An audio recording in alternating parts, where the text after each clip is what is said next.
What's up, guys? Welcome back to the Nation of Cars podcast. Today is episode 23. Episode 23. And I like here, that the you like that the what? I like that the little thing says it's endorsed. Says we're endorsed by the Racing Clips and Picks things because anything we say, anything we do, they 100% endorse it. Yeah, True. true. Hey Tate, what's your opinion on Taylor Gray?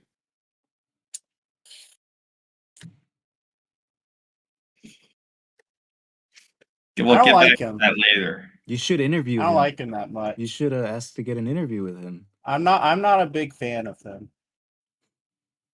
You can ask him a couple questions, though. Oh, I got sure a you- lot of questions. I'm sure you've got questions for him. Well, you know who we don't have any questions about, and that is Who? Mr. Carson Quavel. What did I tell you? What did I tell you? My parents are home, so I can't be all crazy and stuff. I don't want to be annoying. But what did I tell you? 2 in a row. Carson Quapple is him. Carson Quapple is a hell of a driver. If anybody knows how to drive a race car, it's him. All right, in this house, we stand for the flag. Why are you sitting down then? I mean, he was top 10 all day, but I low-key thought it was going to be Allgaier or Creed. If the throughout race went green, he still would have caught him. I suppose, chap. We suppose. Because There's he a was lot of closing yellows. in. He had Yeah. Okay, now what I actually really want to talk about, what happened to the O'Reilly series? I don't know. Wait, how many cautions does this race have? It had a lot. It It was a record. 12 for 72 laps. How long? Out of What are 60. we doing? Oof. What can we man. know? So I actually watched this race very segmented. I went to like a party midway through the race and watched the second half later. But I luckily forgot the first half after I watched the second half.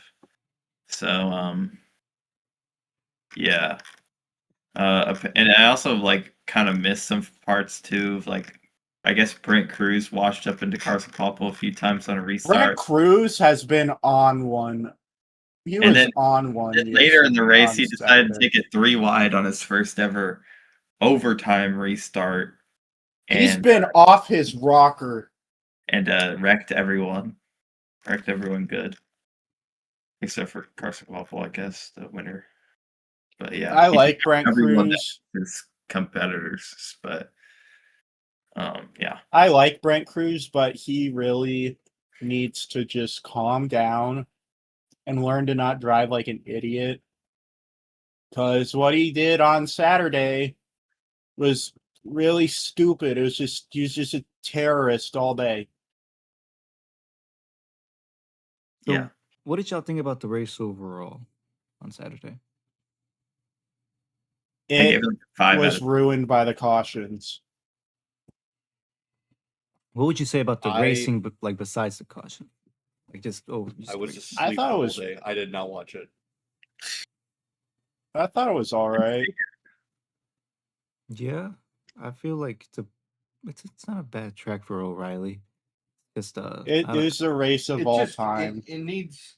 If you're gonna repave a racetrack, I don't get repaving only the bottom, because at that point, not only is the bottom the smooth lane, but it's also the faster lane. Like, it's automatically the faster lane because it's shorter. But now it's smoother too, so it's like you completely take the top away from existing. So I don't know. If I would have repaved this place, I would have done from the top down, Mhm. not the bottom up. That didn't make much sense to me. So Well, we it's got just- like 11 months until Yeah. that happens. So we'll be back at it with a full and I trust with the Gen 7 car that they'll be running at least close to the wall on first year. So Yeah. All right, bro. We'll see. We'll see. All right, man. Trust the It needs trust to the be- next gen car to be good. If they want no, to do this that, is it not. needs to This is be- actually this is actually Gen 7 car being trash because you have to get in a different lane in order to make any speed. You can't stay behind someone. So if the track is brand new, the surface is new, this is already a fast short track, then they'll have to get out of the way of the car in front to make any speed, which means going up the racetrack. I mean, they literally widened out Gateway, which it had never been really widened out before, and it also widened out Richmond in the daytime. And also, well, that happened before at least. You know what would widen out short tracks? Groove A tires. good car. Yeah, That good. too. Actually, short tracks don't need to be widened out. That's the thing, though. They kind The of corner do, speed though. is too high right now, so like it doesn't. Here's the thing: the only racetrack we have that doesn't need to be widened out, the only short track is Martinsville. But like Bristol is peak when it's widened out. Richmond is peak when it's widened out. Iowa, I don't know. They kind of had like the middle groove for a while there, but like you Well, could, like make the I don't bottom know. work, but it was really bumpy. It's kind I of like thought how when Vegas it used was, to be. I thought when Iowa races were the best is when like Christopher Bell and Tyler Reddick were able to like run the wall, because it was like a short track but a fast track as well at the same time. Like I don't know, like yeah, I think was it Rusty Wallace designed this track for a reason? Yeah, this is a Rusty Wallace yeah. original. So And I think Rusty, the I'm rebrand sorry, is but a lot better. Here's the thing: I don't think this, even like the Cup race, I don't understand what all the hate was for. I thought it was a decent race. Yeah, The ending was I- a little. I'm sorry. upsetting. A little. I just got angry with the dirty air, man. I Nothing don't even makes think me it was angrier. really like. Yes, there was dirty air, but I really don't think Bell was that much better. Because I mean, we saw him. It was a 20 Ty laps Gibbs win, and dirty air was a factor. we need I it. was we saw pissed. him. We saw Oh, him yeah. 20 laps earlier, drive around Ryan Blaney, no problem, on equal stuff. I don't think it was a tire, or I don't think it was. I saw like, red. as much. I don't think it was as much of an air thing as it was just Christopher Bell just couldn't get around. 48 is I don't right. think they still were. I on don't think O'Reilly. he I'm was not- that much. I don't think he was that much better than Gibbs. We're still on O'Reilly. We still got to give our praises to Carson Quapple, just how good he is. Well, actually, we're gonna give And- praise to Ryan Sieg because he got his first career Ryan Sieg pole too. this weekend, and I think he won the first stage too. So Yeah, I he ran all counted him 60 laps. I out. think. He was doing good all day until Until Brent Brent Cruz killed him. I counted him out to make the chase, and I still think that's the case. But for a while there, he was actually in possibility of making it. But I think he's way too far out now. Yeah, he's almost 100 points out. Yeah, he's not making it. Yeah, there's only one race left anyway, so he had to be Dang. within a race. But for a while there, he was actually like minus 55, which going into Daytona, don't crash, get top 5 or win the race, you're in. But yeah, he did not, in fact, do that this week. So he is officially out, I think. And Roger Yeah. Carruth and Taylor Gray are the only two left that can sneak their way in. Like you get 65 for winning in both stages. So yeah, he's well out of it. It's 75. 75 is it? Yeah. It's 55 for winning. Yeah, it's when he 55 for winning. That's right. So yeah. Other than that, Jesse Love had a transmission failure. You'd think that RCR would like give him good parts, but I guess not because he's going to another team. Oh well. He is like third in points now, though. What was it? It kept falling out of fourth gear, right? Yeah, Something like that. I don't know. This is probably not all on RCR, but I don't feel like Jesse Love did anything to aggravate it either. So I don't know. we'll see. We'll see how Jesse Love does in the chase with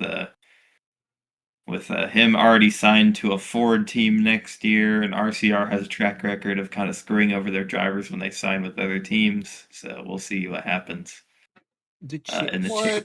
What? I don't remember the last time that happened. No, to they never. RCR. Richard Childress I don't would remember that never. last time that happened to an RCR driver who was in the Wheeling number 2 Xfinity car. I don't remember that. Or the eight. That didn't happen. Car either.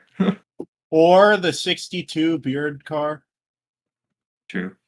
Speaking of the 62 Beard car, GOAT. Parker Retzlaff. Yeah. I was just thinking about him because I feel like a few days ago I was like, man, is Parker Retzlaff? I can't really think of anything recently about him. No. He's just Well, it's been 'cause, I mean, quietly. Yeah. He's been quiet. quietly good. I think he's got the most top 15s in the field. Like, Okay. you should not be doing that in a Viking car. Like, that's ridiculous. Check that. He's, well, maybe top 15s, but he's only got 10 The top. The last time he finished outside the top 15 was Dover. He's finished inside the top 15 since Dover. Pretty good. Okay. But the time before that was Kansas. Consistency is key. Yeah, he's finished outside the top 15 3 times this year. So, I believe one of those was a mechanical failure at Coda, and one of them I think he got wrecked at Kansas. And I think he also got wrecked at Dover too. It's like when he's not wrecking, he is so consistent. Anyway, so speaking of finishers, we got Carson Guapa winning second career race, 2 in a row as well, I think. Let's go. Yeah. Yep, 2 in a row because he's just that good. Raja Karuth gets his best career finish in the O'Reilly Series as a second place. William Sawalch finishes third. Ross Chastain fourth. Shout out to Nick Sanchez in the 87, sneaks into sixth place after the chaos late. Dean Thompson gets an 8th place. He just announced that he'd be running for Haas factory team next year. Sneaky. I'm gonna say it right now. He's a sneaky championship threat. I know that's crazy to say, but I'm high on Dean Thompson. I'm high on. He's good in this car. So he let's was actually terrible in the truck. He was terrible in the truck, but I think his Xfinity performance. I've been impressed by. All right, man. Let's actually compare him to his Cup Series season veteran teammate, Harrison Burton, who he is actually almost 100 points ahead. No, not 100 points ahead. Holy. He's 40 points ahead 70. now. Yeah. Yeah. 40 points. So about that. 40. 30, 38. 52 points. Oh, 52 points. 52 points ahead. That's pretty good margin. I mean, you got to think too. Like this car was Harrison Burton's bread and butter. Like, Yeah. What did he get 4 wins in this car? I think that year? 4. Yeah. I mean, so like Harrison Burton's no slouch in this car. I know that Harrison's had a down year, but still, I mean, I keep is forgetting in Harrison Burton in the O'Reilly Series. Actually, like he's been such an afterthought. I've seen him like 4 times, and actually one of the times was this weekend. But yeah, good job for Dean Thompson. Harrison Burton does finish 9th, right behind him. Brennan Poole gets a top 10 in the Alpha Prime car. Beats Austin Hill for 11th. Kyle Sieg finishes 12th, having a good day along with his teammate and brother, I think. Other than that, Carson Brown finishes 15th in his O'Reilly Series debut for Jordan Anderson Racing. And is he linked to RCR or does he have an RCR ride next year? he basically has an RCR ride. I don't think it's been officially announced. Yeah, that's what I meant. He's been linked to it, but he. So like they literally did an announcement. RCR test session with him. Like he was in an RCR car. Okay, all right. So he's basically 100% going to RCR. He didn't win ARCA Iowa, right? That was Tristan McKee. Yeah, I think. I remember Carson was up there. Yeah. So, you know what? I feel like the O'Reilly series is getting a little bit spicy again here next year. I don't think anyone's going to be able to compete with Justin Allgaier, maybe his own teammates, but Yeah, I can think of someone who could compete with him right now. I really think that you put Carson Kvapil in that car for the whole year. I don't know how close it is, but I feel like it's close. He could at least put up a fight. He's going to put up a fight for sure. He's proved he's that not going to be 10 races. win Connor Silage year probably, but he No, probably I don't get think it. anybody can beat that. I don't think anybody's going to. He is not as good as Connor Zilic, bro. Carson Kvapil's good, but he is not Connor Zilic good. Like Yeah, if those he's two were not- driving for He Hendrick, is good, but he's not Zilic 35th would be in not. points good. Kvapil would be the fourth driver. If both of them drove for Hendrick, Zilic would be outperforming him. Yeah, I feel like I don't know, Carson 'cause Kvapil is due for like a 5, at least probably around 5-win season next year. I would say. I would say anything under 4 wins next year should be a disappointment for him if he gets re-signed to junior, which I don't know. At this point, I don't know why you wouldn't. Does anybody else on JRM have a win this year other than Cup guys? Allgaier. I don't know, but like as far as I've like seen and stuff, I'm pretty sure Kvapil is safe. Because it sounds like no. Was Sammy Smith linked to be leaving, or am I just making that? Sammy Smith sounds like he might be leaving with Sam Mayer coming back. Wow. Which I would cite a lot of people before I signed Sam Mayer back on. Yeah. I mean, yeah, whatever. I feel like he's not that bad. He's just not very good either. You know? That's my point, yeah. I just don't like Sam Mayer. So I will talk smack all I want. The thing about, and Connor Zilic spoke on this on Action Detrimental when he and Gilliland did the episode. His thing was like, when you're in Xfinity, you know, and you're in a car like a JRM car or a Haas car, it's like the minimum is you should run top 10 to 15 every week. It's like, if you don't do that, he said his words were, if you don't do that, you're not going to stick around long. And it's like, man, Sam Mayer has not done this year. Again, he's getting beaten points by. Sheldon Creed has been battling for. Yeah, Sheldon Creed has been battling for a top 3 point spot all season, and Sam Mayer's down in 10th. So, yeah, he's beating 2 Gibbs cars. Good for him. 3 actually, all three Gibbs cars. Is he beating? Oh yeah, Walsh, Brent Cruz, and Taylor Gray. Oh, Taylor Gray's. I didn't even notice Gray was out. So he's beating 2 guys who were not very good, and 1 guy who missed like the first 5 races of the year. Yeah. Sam Mayer kind of trash, bro. We got only a change for 3rd with Sheldon Creed ahead of Jesse Love after Jesse Love's transmission failure. And now we have newly added Brandon Jones, Austin Hill, and Sammy Smith to the locked-in chase contenders. Parker Retzlaff is 9th, Sam Mayer is 10th. Those guys are pretty darn safe when it comes to chase. They're just not mathematically locked in. But then would take a Carruth or Gray win and an early wreck, no stage points. Yeah. And then guys, I think Carson Kvapil can make the points lead up. He only has to get 238 points. I think he can do it. Someone press the wrong buzzer button. Loud incorrect buzzer. He can do it, bro. Trust me. Yeah. He can do it. The thing, here's what I don't. He's gonna close in because the chase is gonna happen. Well, yeah, he's gonna by 100. That's all right. Yeah, he's going to close in by like what? He's gonna cut the lead by like what, 90% or something? Yeah, he goes from we're good. We're good. It's gonna go from like 250 points to 25. Yeah. See, we're good. We're good. Carson Kvapil will win this championship.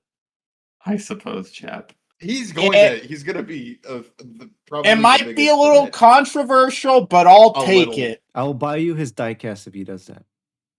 championship. If Allgaier Is that a loses bet? this, I'm gonna be sad for him because I don't think they've been giving Allgaier like particularly good cars the last few weeks, and he still looks like he's gonna win every race. And I'm all That's- for it.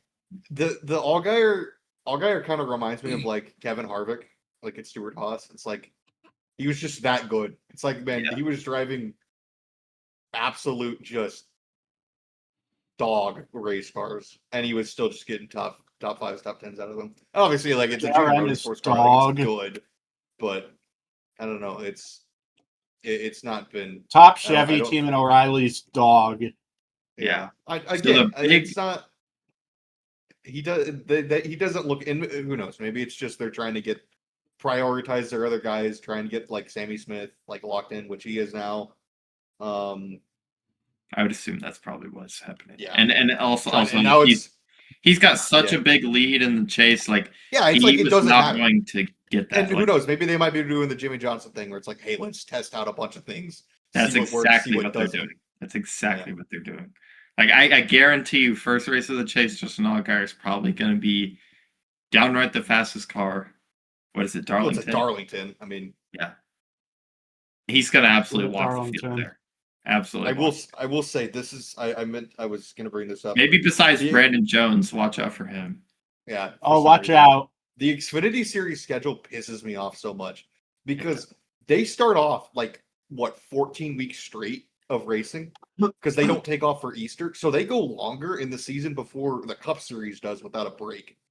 And then we get to this portion of the schedule where it's like Ooh. we take a week Race off every after 3 Atlanta, weeks. we take a week off after Indy, and we take 2 weeks off before Daytona. Like why? Why are we taking so many weeks off now? Like, why didn't we do that earlier in the year? It's frustrating. We have like 3 races in the span of 2 months. That's dumb. Yet we go like Especially the now. first 4 months of the year without a break. Yeah. I don't understand. I It's- don't understand. It's okay because there's some news for next season that'll maybe help. I guess The fact that we're dropping an Atlanta race. But we'll get there. for the Oh. slow Wilkes, bro. Anyways, the most important thing about this chase lineup right now is that William Sawalich has bumped his way in by 1 point over Taylor Gray. They are tied with Brent Cruz. Battle of mid. I That mean, is- this is the thing here. This is a good old fashioned poop off. We're gonna get one JGR car in at the minimum. I would say maximum 3, but that would take a And I huge- don't know what's worse. Yeah, there's no way we get 0. It's mathematically impossible. At least one of them's gonna make it. Yeah. It would be really funny if only one of them made it. It would be really funny if the only it one would that be- made it was William Sawalich. No, I think If- it would be really funny if the one that made it was Brent Cruz, the guy that didn't race. But yeah, but Fine. Brent Cruz is a good race car driver. So Yeah, like he's the only good Gibbs O'Reilly driver. Taylor Gray is okay, and William Sawalich is Bad. man. I know he finished 3rd, but holy cow, man! He's bad. Just He say got it, one bro. He's bad. dog guy. water. He sucks. He has 1 win though, guys. He has 1 win. He sucks. Yeah, I could do better. That's I don't think you could. Put him in the car. Put me in the car, Joe. Yeah, so basically this final spot is going to come down through 2 JGR or all 3 JGR guys besides Mr. Brandon Jones and Raja Caruth. Raja just has to win the race. Really. Sam Mayer could. It is. I would say Retzlaff is like it's gonna take like catastrophic failures and the worst possible luck ever. I Sam would Mayer see is that. by no means safe though. Yeah. He's only got like a 12-point gap to the cut line. Like 7 stage points. You're like top 5 both stages for Gray or Caruth. And I don't know, he runs 20th. This could He doesn't have a that 12-point gap. He is like that could flip it very quick. Like that is not a safe gap by any means. he's an 18-point gap, I think. 18 point. Okay, is that what it is? Still, that's not, especially at Daytona. I don't like that. That is not. I that is still by no feel means like safe. I still feel like the strategy for Sam Mayer is going to be ride around and don't get involved in the crash because they're going to crash. And It's a lot easier said than done. if he misses the crash, just one crash, that's probably like 5-10 spots easily. Here's the problem with that though. And- Okay, what and if he misses the crash? Great job. You've been riding around in the back all day. You have 3 Gibbs cars and the Hendrick car the junior car you've been fighting have all gotten stage points, and now they're even with you. And not only are they even with you, they're up in the top 5 and you're back in 20th. You're not making it.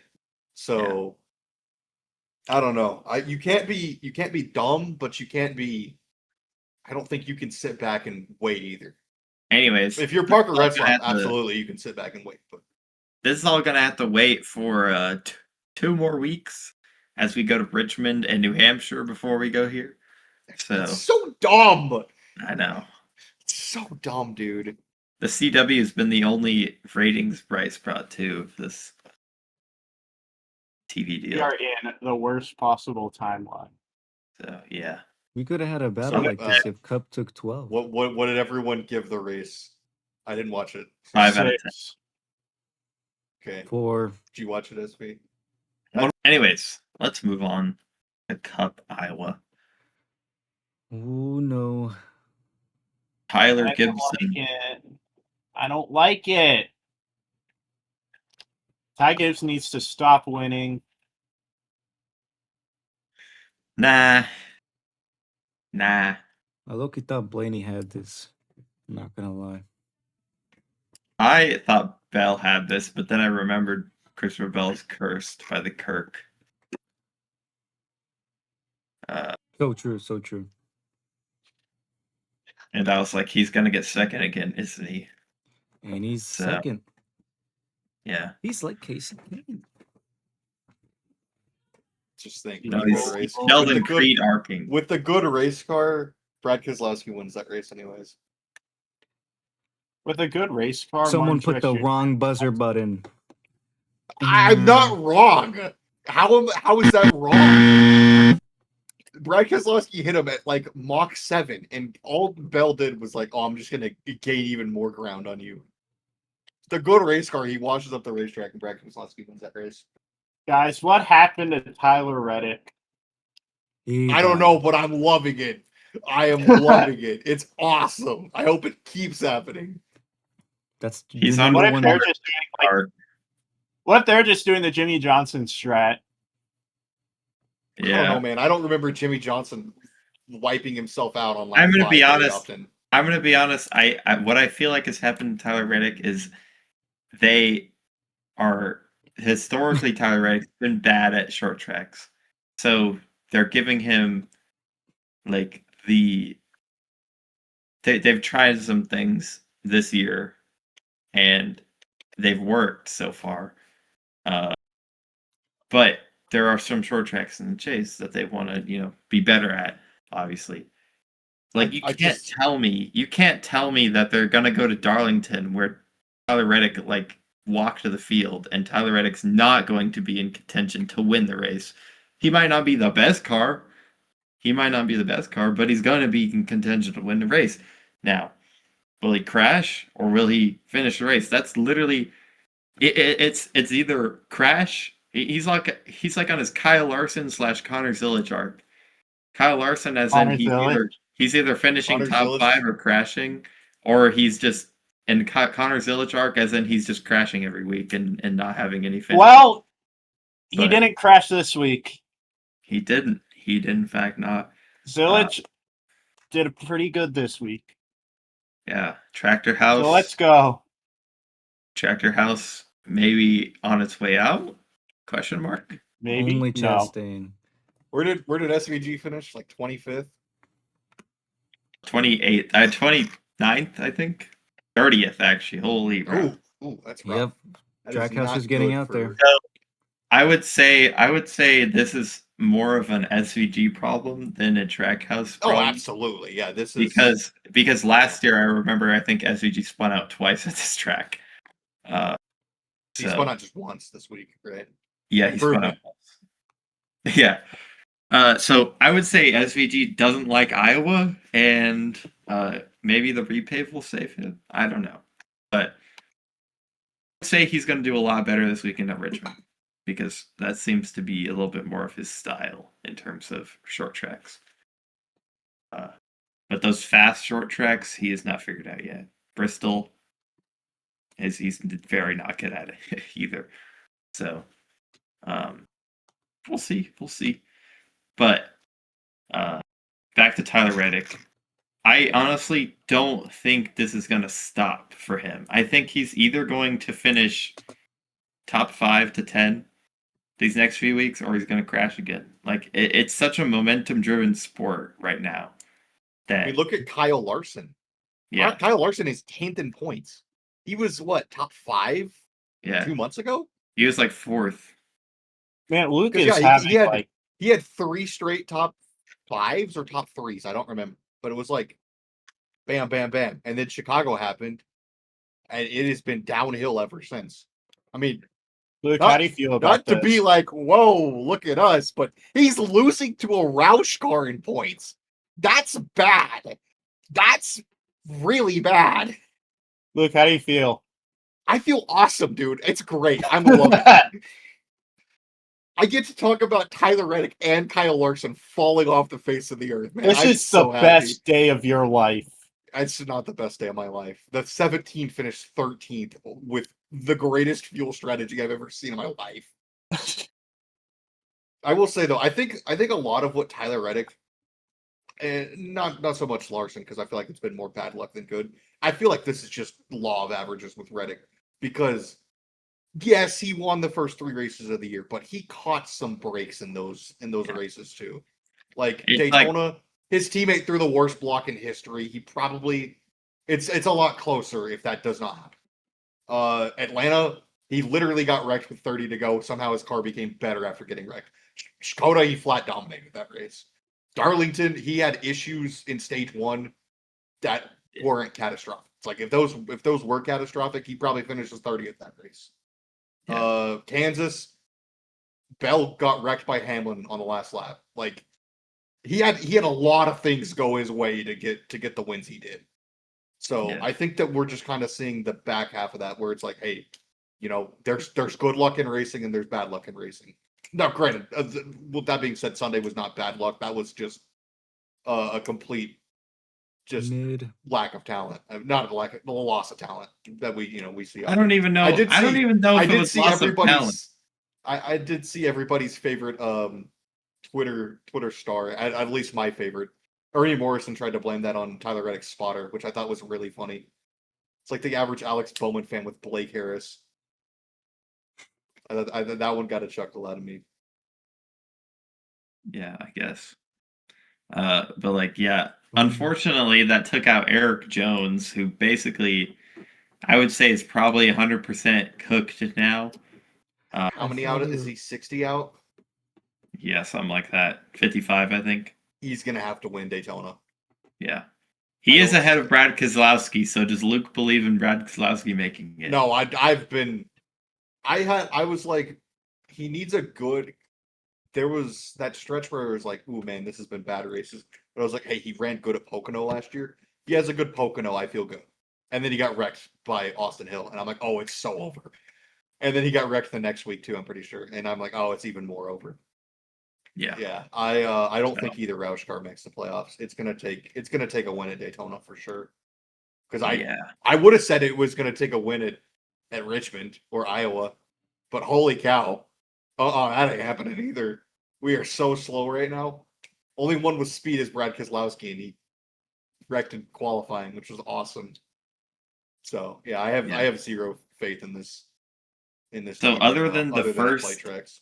other than the first 3 finishers of Ty Gibbs, Christopher Bell, and Ryan Blaney, we had a lot of people that had really, really impactful days for their otherwise horrible seasons.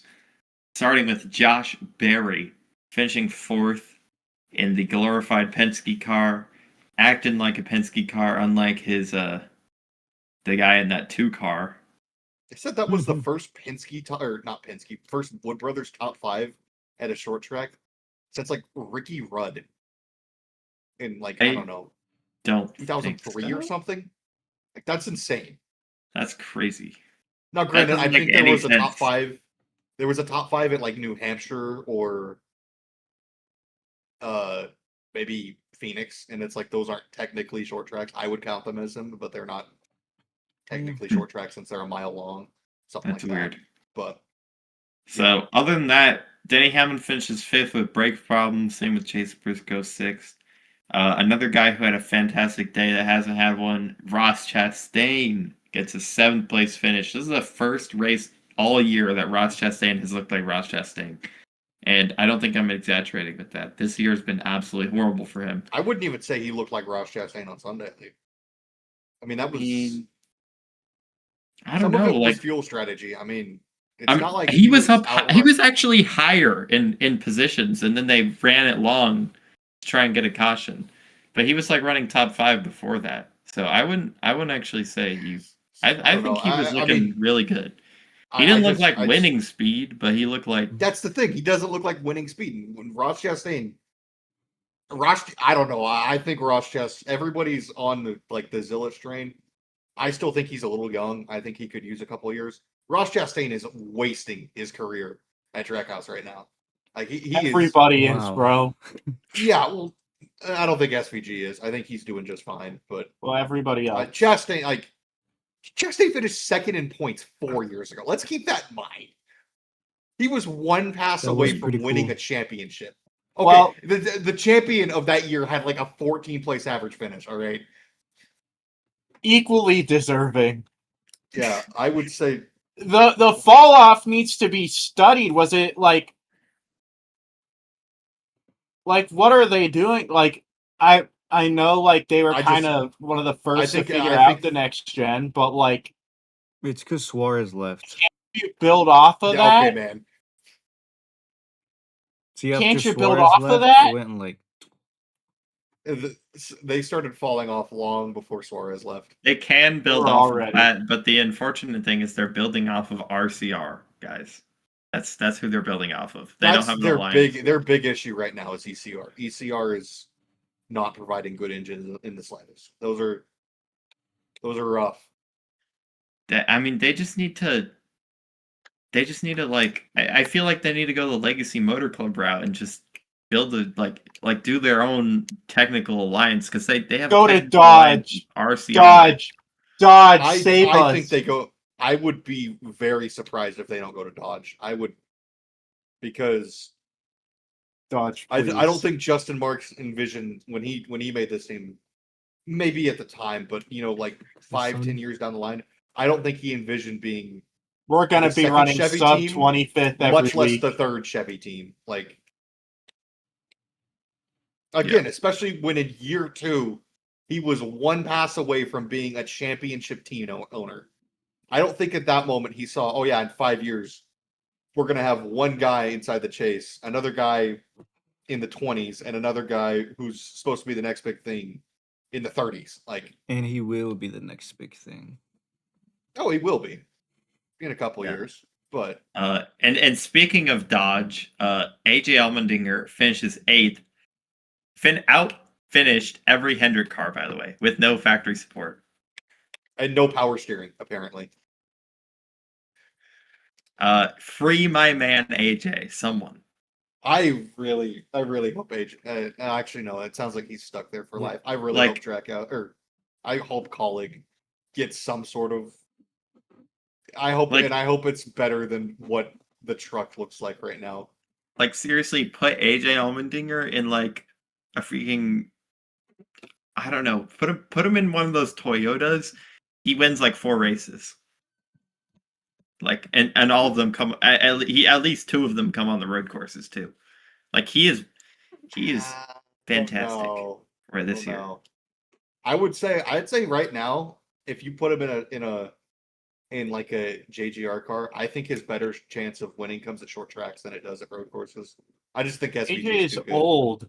But But who was the closest to beating SVG so far this year? Tyler Reddick beat him at Coda in Toyota, and Chase Briscoe almost beat him at Sonoma.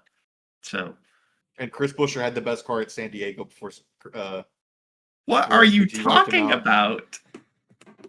That is not a lie. Connor The That was a top- 2311 top cars, the three car. 2311 cars were insane that day. Bubba Wallace was- got second place. This guy sucks at We'll road keep courses. talking. I'm just saying that was What do Chris you, Buescher was like that was a Chris complete. Buescher Like, was a top 5 car, but the 2311 yeah, it was car I would say it was a two top times. 3. You gotta remember that thing got nosed into the wall and he still finished like 7th. I guess, bro. Tell me I'm wrong. You know I'm not. You're wrong. Connor Yeah. Zilich Hey, would who's have the only won. guy to go toe to toe with SVG in the Cup Series and come out on top? He was in a Colin car, buddy. He was Okay, same Chris thing. Buescher was in a Roush car. I guess, bro.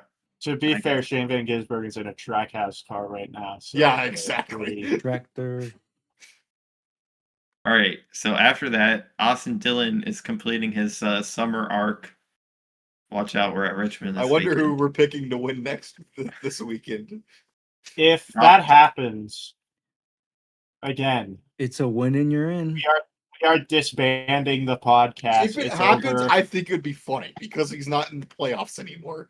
I think it would We're be funny. disbanding And the- honestly, not Roush. RCR needs a RCR. win right now. RCR. I'll needs be a win. way less mad than I was. I the would be past 2 very years. happy. I wouldn't I even would be- care actually. I would be slightly happy if Austin Again, Dillon won. that's the great thing about the chase. You can watch somebody like Austin Dillon win and not want to throw your remote at your TV. Like it's cool. What if he So, does like, the oh same my thing god, again? this guy just got in points and he's 27. What if he just kills 2 people again? I'm gonna be honest. If he wrecked Joey Logano and Denny Hamlin and he won that race and it meant absolutely nothing other than the fact that he won, that would have been really funny. Well, in 2024, that's kind of what happened. I mean, it is kind of what Yes, happened, but like yes. even like in the moment knowing like that it would have been for absolutely nothing, that would have been really funny. Yeah. Especially because it was Joey Logano. Like nothing of value was lost there. Yes, I want to see Austin Dillon's shiny white teeth. That's that. Austin Dillon's life in the fast lane. Past that, we are departing from Torture City and entering Funky Town. Connor Zilich finishes 11th, best oval finish outside the All-Star race.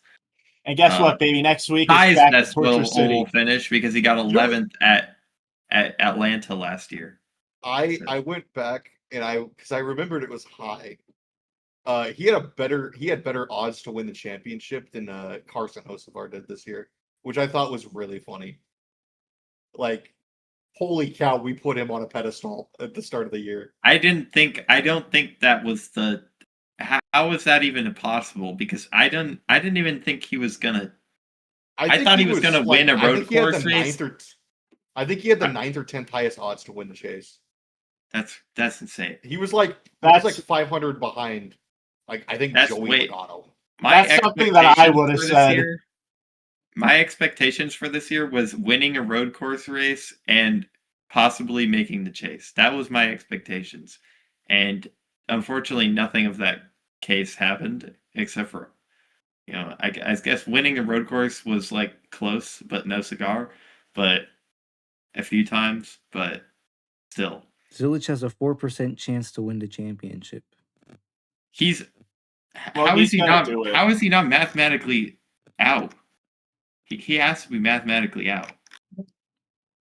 Well, these are just the poly market odds, and people just like sway the market, so I don't think it's relevant. So he's gonna do it, bro. Trust me. Look, Denny Hamlin's at 47% and Blaney's at 12%. That's just He always bet on Zilly. He had the 11th highest odds to win the chase. That's crazy. Notable people he was ahead of. Alex Bowman, which is fair, but like at the same time, it's a Hendrick car. Ty Gibbs, Chris Buescher, Bubba Wallace. Like, oh boy! Again, the first person he was behind was Joey Logano. Like that's man. Who on earth is making these? I think this was. I don't remember. I'm looking who at this was. the percents. I mean, I feel like I'm a big Connor Zilich fan, but I never thought that would happen. So, anyways, moving on from that, some other notable finishers. Um, Carson Hocevar has a 3% Zane Smith, realistic 16th. chance. Ogreg's 17th. I guess. Yeah, that's pretty much it. Alex Bowman, Kyle Larson finished 33rd and 34th after Riley Herbst decided he did not want to be 4 wide. And John Hunter Nemechek also decided he did not want to race Kyle Larson. Man, good lord, these guys are drilling in my walls. Let me give 2 shout outs real quick. First, I gotta shout out my boy. What a drive from Chris Buescher. What a call from Scott Graves, by the way. Dude, he went 137 laps on 1 tank of gas. That's impressive. Yes, bro. That car was so slow, he was able to make it 137 laps on fuel. And it makes you wonder, hey, could Chastain have done the same thing? They pitted at the same time. Like, did Chastain make a mistake by pitting? Like, yeah, he finished 7th, but man, that if he wins, he's looking at what, an extra 20 points? 21 points? Like 21. Yeah. like he goes from You said sitting it like 50. you did. He goes from sitting 50 out to 29 out. Like that's a whole lot more doable. And I think at this point in the year, like, you got to take that gamble. So, and then shout out to the front row guys. They all qualified like top 15, I think top 17. 2 top 15s and Todd Gilliland in 22nd. Like, that's a good run for them. They had a very good run, especially Noah Gregson, who has been absent pretty much since he got here. So, shout out to the front row He guys. should They be. had a good run. So moving on to points, I think we said many moons ago, earlier this summer, we were saying, all right, who's going to catch Denny Hamlin for the chase? I don't remember exactly what we said, but I feel like I think I remember myself saying that it was going to be the only 2 people I thought, not Reddick, that could have made it to Hamlin would have been Ty Gibbs and Ryan Blaney. And Tate was Okay, like, man. absolutely not Ty Gibbs. Absolutely not Ty Gibbs. The only reason I remember this is because or maybe it was not for a regular season championship, it was for a championship. But I said something along the lines of I feel like Ty Gibbs has a chance to beat Denny Hamlin, and Tate was like, absolutely not. I hate No, that guy. and I still believe that. I don't But know, yeah. man. Ty Writing Gibbs on the is now wall. 2nd in points. That's not 103 happening. behind Denny Hamlin. It's not happening. The writing on the It's wall. not Tate. happening. It's not happening. Let me tell you, I wouldn't be shocked. I wouldn't be shocked. It's not going to happen. That's crazy, bro. Ty Gibbs, a person like 2 years ago. I can't. No Not words. even 2 years ago. Last year, he missed the playoffs last year. Yeah. Like, Yeah. Well, I'm just saying, He like, lucked into both of his I mean- wins this year. He's lucked into every good finish he's okay, had man. this year. He didn't He luck into sucks. them. He's He did not a not good luck driver. into them. He did not luck into either of them, I don't think. There He was lucked there into strategy all of involved? his O'Reilly wins. Absolutely. He lucked into there's- Okay. all of his O'Reilly wins and his championship. Didn't your favorite driver win at a plate race at Indianapolis? Isn't that where he got his first win at? Well, Indy is a very skill-based track. Especially when you put restrictor plates on the cars. Yeah, because it makes the cars closer And together, all your so teammates you might finished top crash. 5 with you. Your teammates are your strongest competition, you know. Yeah. Sure, man. Anyways, Ryan Put Blaney that is in now your pipe third, and smoke it. and Tyler Reddick drops to a huge margin, 120 points back behind Denny Hamlin, now 4th in the chase standings. This is the lowest he's been all year. So here's my question: where does Reddick end up? I don't think it's possible he drops anymore. But does he Yeah. come back? Does he get 3rd or 2nd? Because that is still very much within the realm. See, of this is the thing. I would say he could get 3rd or 2nd, but this is the next 3 tracks that we're going to: Richmond, New Hampshire, and Daytona. 3 historically not Reddick tracks. So I don't think so. Yeah, Besides he's Daytona. historically terrible at Daytona. Don't look at the last race that happened there. Okay, but But his teammates, or I mean, the people he's racing, Ryan Blaney, great super speedway racer, great at New Hampshire, great at Richmond. Ty Gibbs has been great on the short tracks this year, and I'd say he's probably going to be okay at the super speedway. And Denny Hamlin, historically a great super speedway racer. I don't think anybody's catching Hamlin. I think he could take the next. I'm just saying it's going to be really hard for Richmond. He could run Richmond and then take the next 2 weeks off, and I don't think anybody catches him. I'm just saying I don't think Tyler Reddick's going to finish 38th the next 4 weeks or 3 weeks, but I don't think he's going to be beating 2 of the 3 guys there, every week. I feel like Ryan Blaney he could finish. Both Ryan Blaney and Ty Gibbs have been absolutely lights out in short tracks this year, and Tyler Reddick has been like 6th best car at short tracks. Exactly. So all he's got to do is finish 10th in those races where they finish, top 5 or something, 10th, 15th, and they finish top 5. There's 20 points right there, and then boom, the big one happens at Daytona, and he makes it through, and they don't. Boom, there's 20 points right there. Like, I guess, but again, I think it's closer. Ryan Blaney at super speedways. Okay, what about Ryan Blaney in the summer Daytona race? Other than last year, it's historically not very good. But he won last year. If there's anyone catching him, I'm putting my bets on Blaney. He has won 2 summer Daytona races. Ryan Blaney. Yeah. He's probably wrecked out a double that. But he's won 2 of them. And anyways, beyond that, those are your 4 that are still locked in. Chase Briscoe is now up to 5th. Christopher Bell is up to 6th. Watch out for that 20 car in the chase. I'm gonna tell you that. Watch out. He is that sneaky. guy. I think because he hasn't won yet. I don't think anyone has talked about him enough. But he is consistently looking like the fastest JGR car week in, week out now. I mean, genuinely, he's lacking about probably close to 50 points that he should have. Yeah. And that's not even talking about wins, but Kansas, he got wrecked on the last lap. He was going to finish top 3, finished 20th. Michigan, he was running top 5, got wrecked, and that cost him points at San Diego. Those 3 races alone, I think he's lacking just about 60 points. And then if you add a win on top of that, that's another 15. He could have won Coke 600, could have won Nashville, could have won this last race.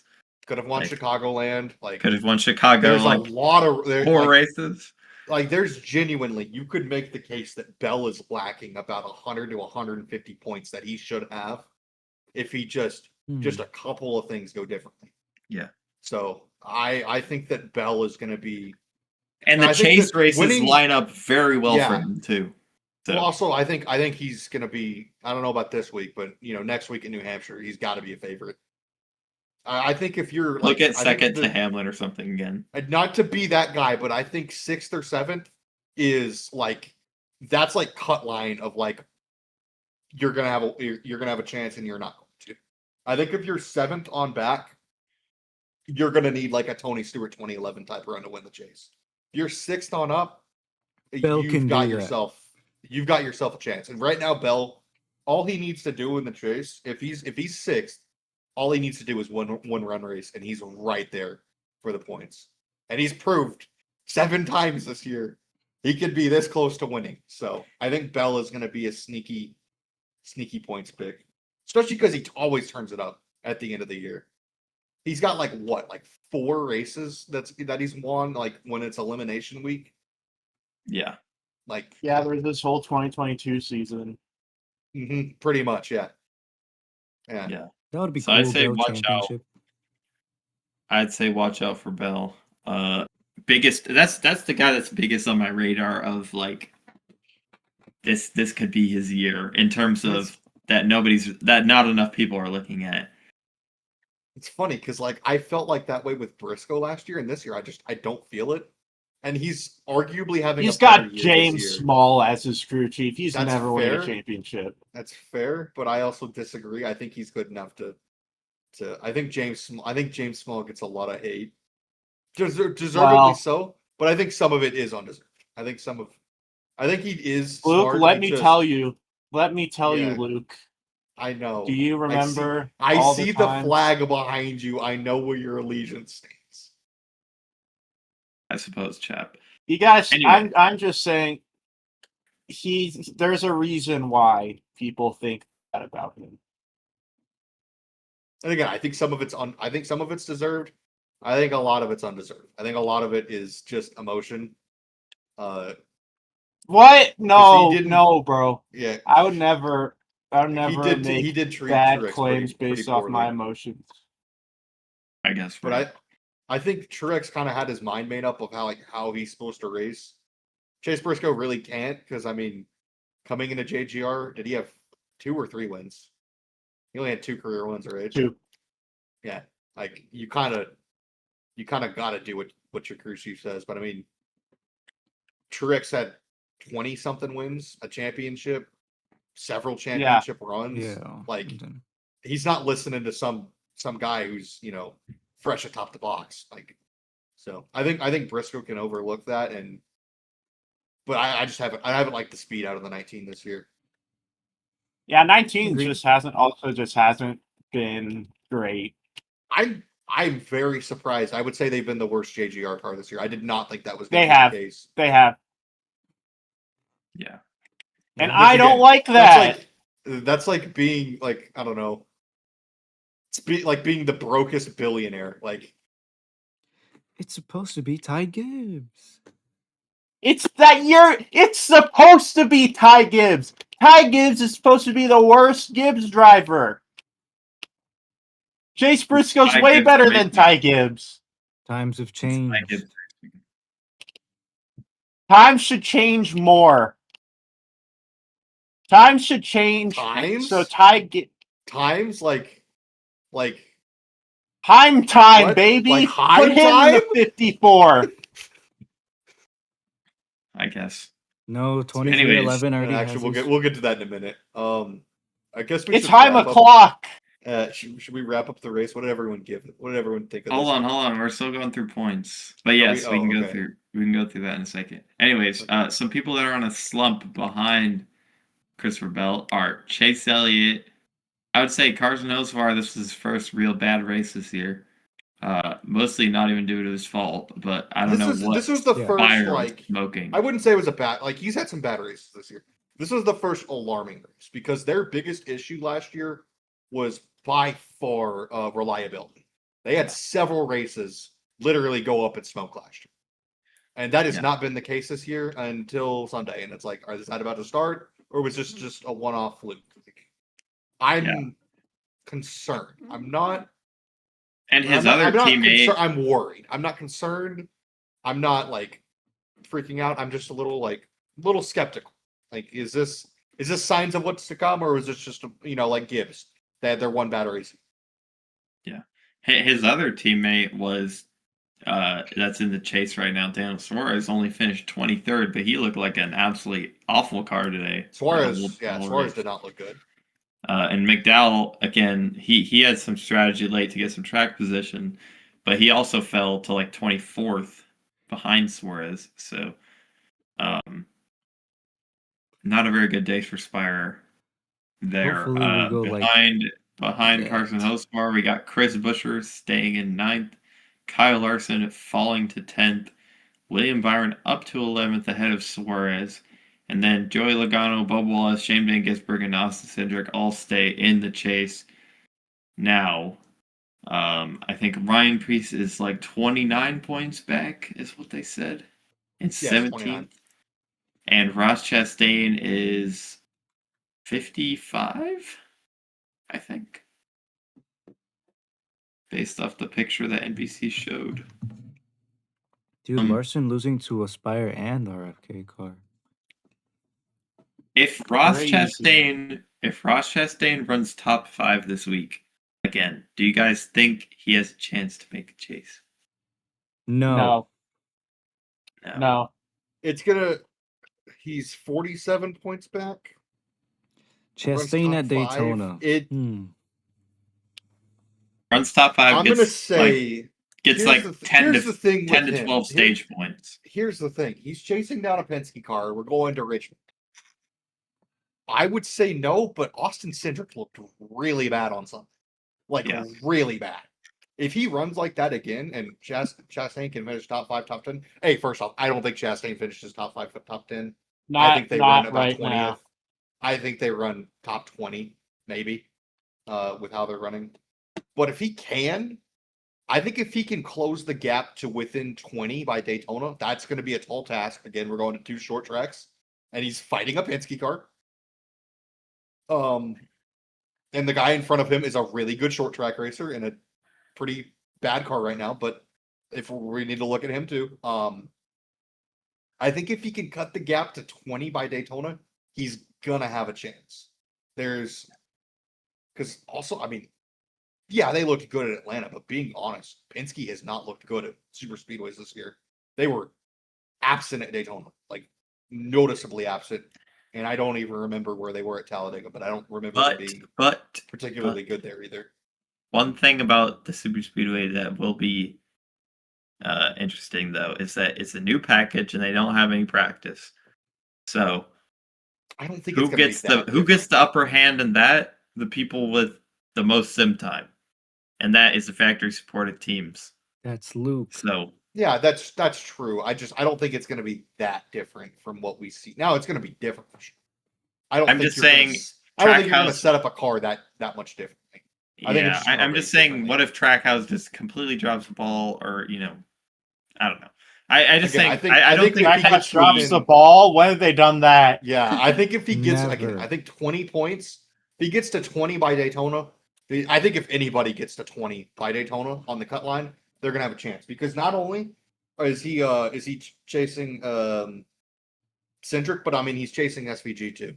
And again, if SVG runs the next 2 weeks like he did this last week, he might be outside the playoffs come Daytona. Not outside, but he might be 10, 15 points to the good come Daytona.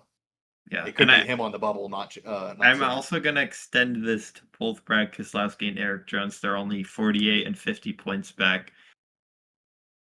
Eric Jones had a car to be able to compete this weekend at Iowa and got taken out early. You never know. He could definitely do well at Richmond this next week.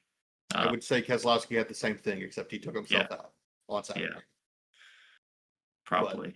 But I think it's too little, too late for those two. I think Keselowski but needed Eric to not Jones, wreck in practice, and Eric Jones needed to not get wrecked by Tyler Reddick. I think if those two finished where they should have, I think they both had top 10 cars. I think this playoff cut line would be very interesting right now. Just because everybody on the bubble had a bad weekend. Like there wasn't a person other than Chastain, and really I wouldn't say he was on the bubble. He was outside the picture and he's put himself on the bubble. Everybody else that's on the bubble though had a bad weekend. Wallace sped on pit road. He had a top 5 car. He sped on pit road. Resulted in Joey Logano had a tire issue. Joey Logano had a bad pit stop. Suarez ran poor. William Byron didn't even run good. Priest was absent. Priest was noticeably absent for how good of a short track racer he is. He led laps here last year. Again, Keselowski led on stage 1. He led 80 something laps in this race last year. Now granted that was again he wrecked in qualifying, but still. SVG was in the back. Cindric was in the nobody had a good race that was on the bubble. Again, other than Chastain, who I would say was out of the picture and put himself on the bubble with this race. So. Yeah. I think that if you're Keselowski or Jones, peak. Thank you, That's Tate. Genuinely peak. Thank you, Tate. I think if you're Keselowski or Jones and they run where they should have, Keselowski do it from his own doing. Eric Jones had nothing he could have done there. I think this chase picture is very interesting heading into these next couple weeks. You said the P word. I did say the P word. I apologize. Well, Nope. Finally, we'll rate the race here. I gave this race 6 out of 10. I was going to say 7. I know we didn't talk much about the race, but again, I don't think that this was. I think this was less dirty air. I think if Bell could have ran more up the racetrack, he would have had a chance. But the fact that they were pretty much limited to half the racetrack, it was kind of like a baby Texas. The fact that he couldn't go above the middle lane, he tried it once and he got up out of the groove and he lost the back end of the car. Yeah. But I mean, you could see people sliding. You could see them, sideways. Like you definitely had to drive the car a lot more. Dirty air is still very much a thing, but It was a lot center less. corner speeds. Yeah, it was a Center lot corner less than speed. it has been as of recent. I thought it was a decent race. I would give it a 7 out of 10. I wish it would have been more interesting at the end, but then again, Bell got around Blaney just fine. I think it was more he was equal with Gibbs rather than just being flat better. Yeah. 6 out of 10. 5. The whole finish was really annoying and frustrating and made me mad. So What if true. this finish was between Christopher Bell in second and Connor Zilisch was in the lead? You 6 out would've- of 10. I would have said it was a 10 out of 10 perfect race. Yeah, exactly. You would have been like, I love this car and I love Iowa. I love I the don't think next you gen would- car. I love Iowa Speedway. As Keep Christopher this- Rusty Bell once Wallace, said, I thank love you play for this racing. Tate would beautiful have track. Tate would have plastered this weekend on his wall or something. This would have been the greatest weekend of Tate's life. It would have. You would have told It's us like, to what if, ignore everything in the Martin race. Truex Jr. was fishing in the pond out there? It would have been. Oh insane. my god, bro! But then Stop. again- All right. Anyways, moving on from NASCAR, we talked for a very That's long still the time. wrong thing. That's I still the know, wrong yeah. thing. We are moving on to IndyCar at Portland. Yes, I love IndyCar slop. This was I a love lot of IndyCar slop. slop. There was like one caution, Oh, right? I think Tate fell asleep. Yeah, I did too, man. Many I don't such remember cases. anything from this race because Alex Palou is Nothing Alex Palou happened. and he's insane. IndyCar sucks. It The sucks. only It's the not only thing- good. The on-track product sucks, and The it only thing sucked I for a s- few years now. I'm Alright, I'm ready for sorry. 2028. I need the 2028 car to get here. The Save only thing I us!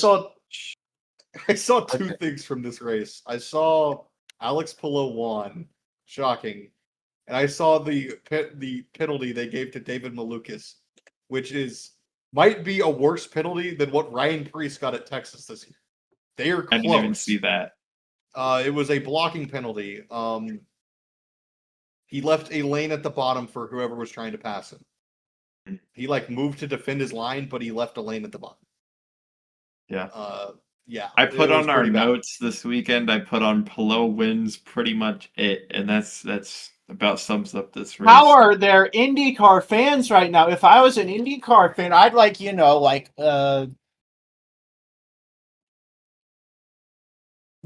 You would change Yeah. the sport with vocal statements. That's what he meant. yeah, I would stop watching IndyCar. Who's worse? Who's worse, Tony George or Roger Penske? Oh my god, don't get me started. They will both. I'm going to stop myself. Okay. Okay. So I'm going to stop basically, myself.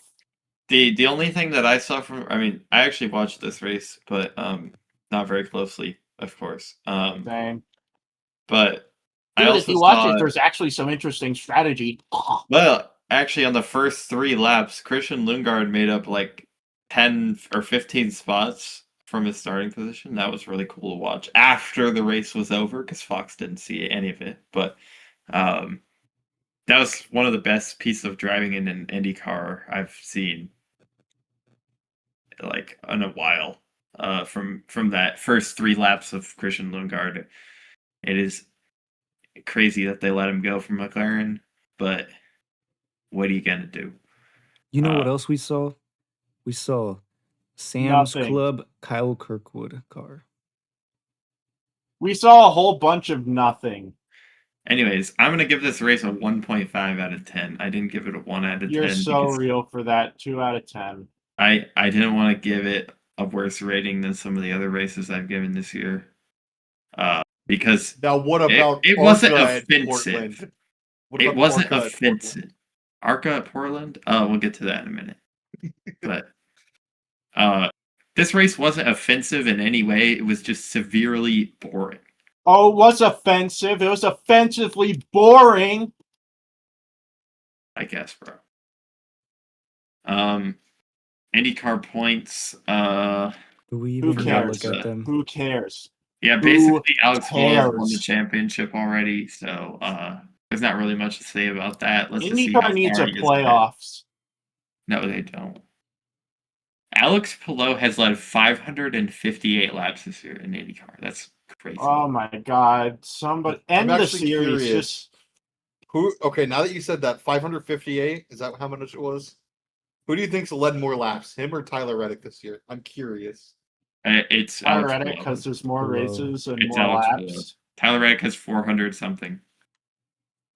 Because Tyler Reddick, the races he led were super speedway races that have less laps and road course. So, I mean, Kyle Larson has more laps led than Tyler Reddick this year. So, But do we have like Alex 447. Palou edits on TikTok? I didn't think I so. don't know. No. 'Cause Anyways, nobody Alex Palou cares, is having 'cause another IndyCar amazing sucks. season. 6 wins, Because 6 he's poles, chopped. 10 He's so top 5s, chopped. 11 top 10s. He's 110 points ahead of Kyle Kirkwood, and yeah, your championship is basically over. Unless Alex Palou just like doesn't race at Milwaukee because there's a doubleheader there, and Kyle Kirkwood wins both races, or David Malukas. That's your only shot. Say That's out your of only shot. 10, how chopped is Alex Palou?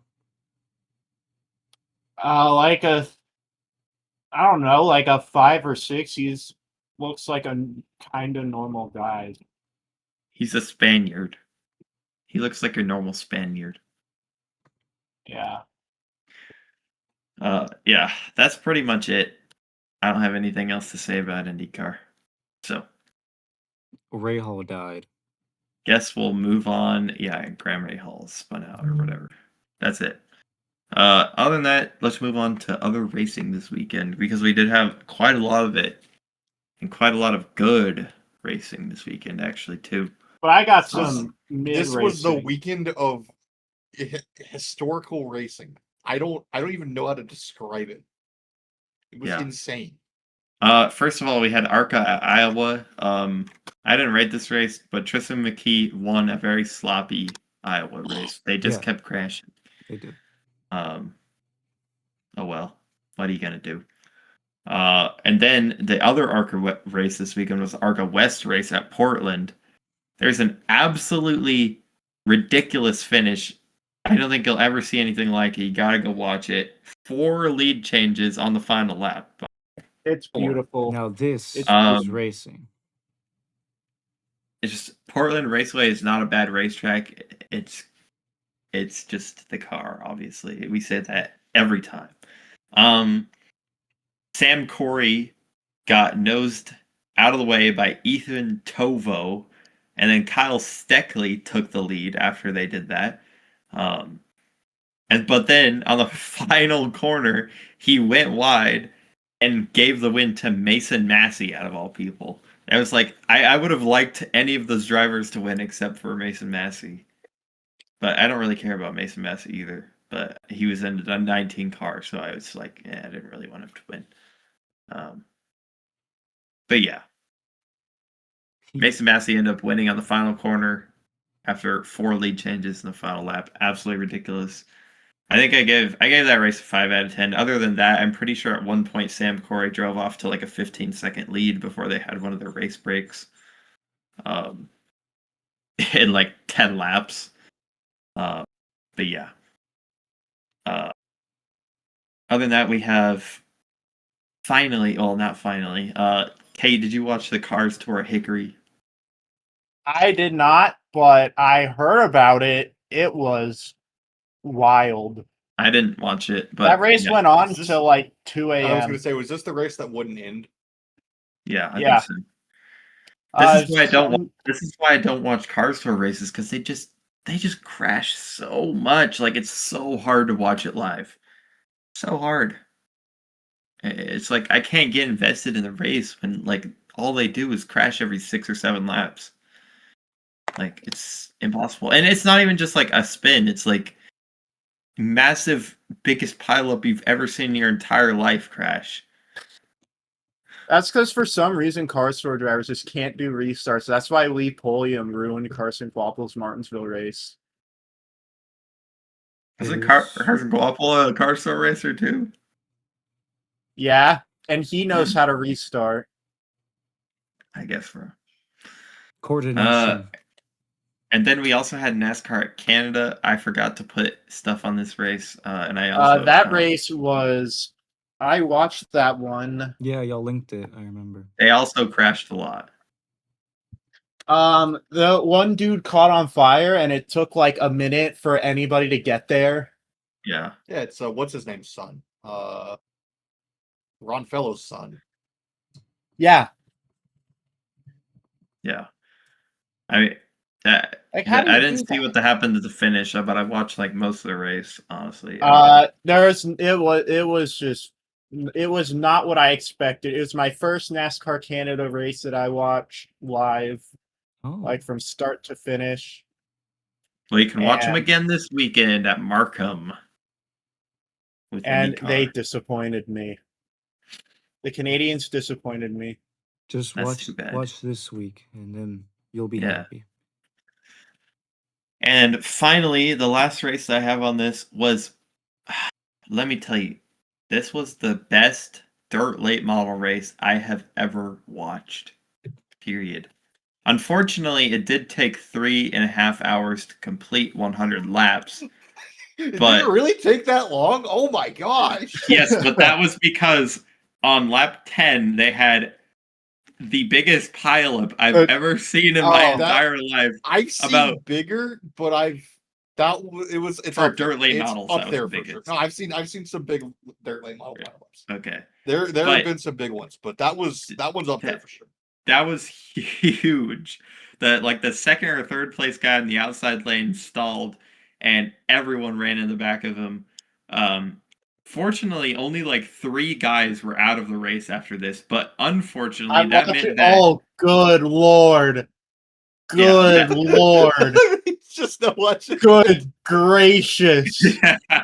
Good lord! Everybody, so here's my take on dirt racing. Everyone's like, "Oh, sprint cars are awesome." You know what sprint cars are? Sprint cars are the Formula One of dirt racing. You don't go to sprint car races. You don't go to sprint car races to watch racing. You go to sprint car races to watch 410 cubic inches cars with more power to weight ratio than Formula One cars rip around a dirt track at 160 miles an hour. That my does hot sound take. really cool, though. It sounds awesome, and it's It is really cool awesome. to watch, but it's not the best racing in the world. No, unless they go Dirt to late like a models, short though, track. Dirt late models is the best dirt racing on the planet. That's my hot take right there. I mean, I don't think that's super hot, but I don't like see that much dirt racing Yeah. discussion, so So I wouldn't. fortunately, know. with this massive pileup, only like 3 or 4 cars were out of the race.